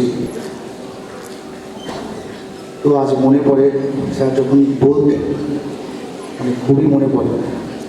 তো স্যারকে অনেক ধন্যবাদ আমাদের প্রাক্তন হেডমাস্টার মশাই শ্রী তাপস চৌধুরীকে। আর কি বলবো আমি বুঝতে পারছি না। আমার বন্ধুদের কথা খুব মনে পড়ছে আজকে। তারা হয়তো বিভিন্ন কাজে ব্যস্ত, তারা আজকে আসতে পারে। তো আমার ইচ্ছে থাকবে যে তাদেরকে নিয়ে একদিন সবাই মিলে আসবো। এরকমভাবে আজকে যেখানে আমি একা দাঁড়িয়ে আছি, তারা সবাই মিলে দাঁড়িয়ে থাকবে। দাদাদিরা যেমনভাবে ছবি তুললো, আমরাও সবাই মিলে দাঁড়িয়ে ছবি তুলবো, এইটুকুই। আর একটা গান আমি এবং আমার বন্ধু অনির্বাণ মুখার্জি, আমার ব্যাচমেট, আমরা স্কুলকে উদ্দেশ্য করে একটি গান লিখেছিলাম। অনির্বাণের লেখা আমার গাওয়া। আমি তার একটা লাইন জাস্ট আপনাদের সামনে একটু শোনাবো, দিয়ে আমি শেষ করবো। এই গানটি তাদের জন্য যারা আজ প্রাক্তনী, তো তাদের উদ্দেশ্যে এই গানটি। তো স্কুল টাইম এমন একটা সময় যেটা আমরা কোনোদিনও ভুলতে পারবো না। সব থেকে আনন্দের সময় আমরা এই টাইমটাই কাটিয়েছি। তো আমার বন্ধুদের জন্য দুটো লাইন আমি গাইছি। অনির্বাণ মুখার্জির লেখা, তার সুর এবং আমার গাওয়া।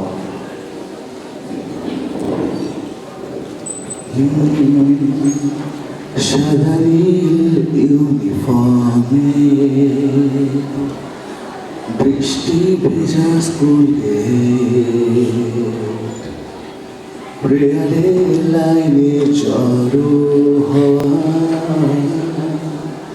চুপি কিছু লাইনে আজও আগলে আছে সেই স্মৃতি মনে ফেলে। ভয়হীন পালিয়ে যাওয়া, ভেঙে দেওয়া নিয়মের ব্যারিকেড। বন্ধু আছি, আজও আছি, ভালো কিনা জানা নেই, তবু আবার ফিরে যাব, ফিরে পেতে দিন সেই সাদা নীল ইউনিফর্মে। ধন্যবাদ। আজকে স্কুলের আমরা যাদের ছিলাম তখন সাথে যাওয়া নেভি ব্লু প্যান্ট মনে পড়ে। তো অনেক ধন্যবাদ মামুন স্যারকে এবং তোমাদের যারা সামনে আমার বন্ধুরা বসে রয়েছে তাদের জন্য অনেক প্রীতি এবং আগামীর জন্য অনেক শুভেচ্ছা। তোমরা ভালো করে পড়াশোনা করো, সামনে খুব ভালোভাবে এগিয়ে যাও। প্রাণজিৎকে ধন্যবাদ। আমাদের প্রথম পর্বের অনুষ্ঠান এখানেই আমরা শেষ করব।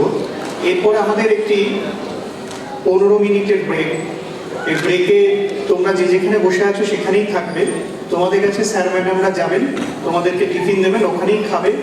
প্যাকেটগুলো এদিক ওদিক কোথাও ফেলবে না, প্যাকেটগুলো নির্দিষ্ট ডাস্টবিনে ফেলবে, কিন্তু সবাই একসাথে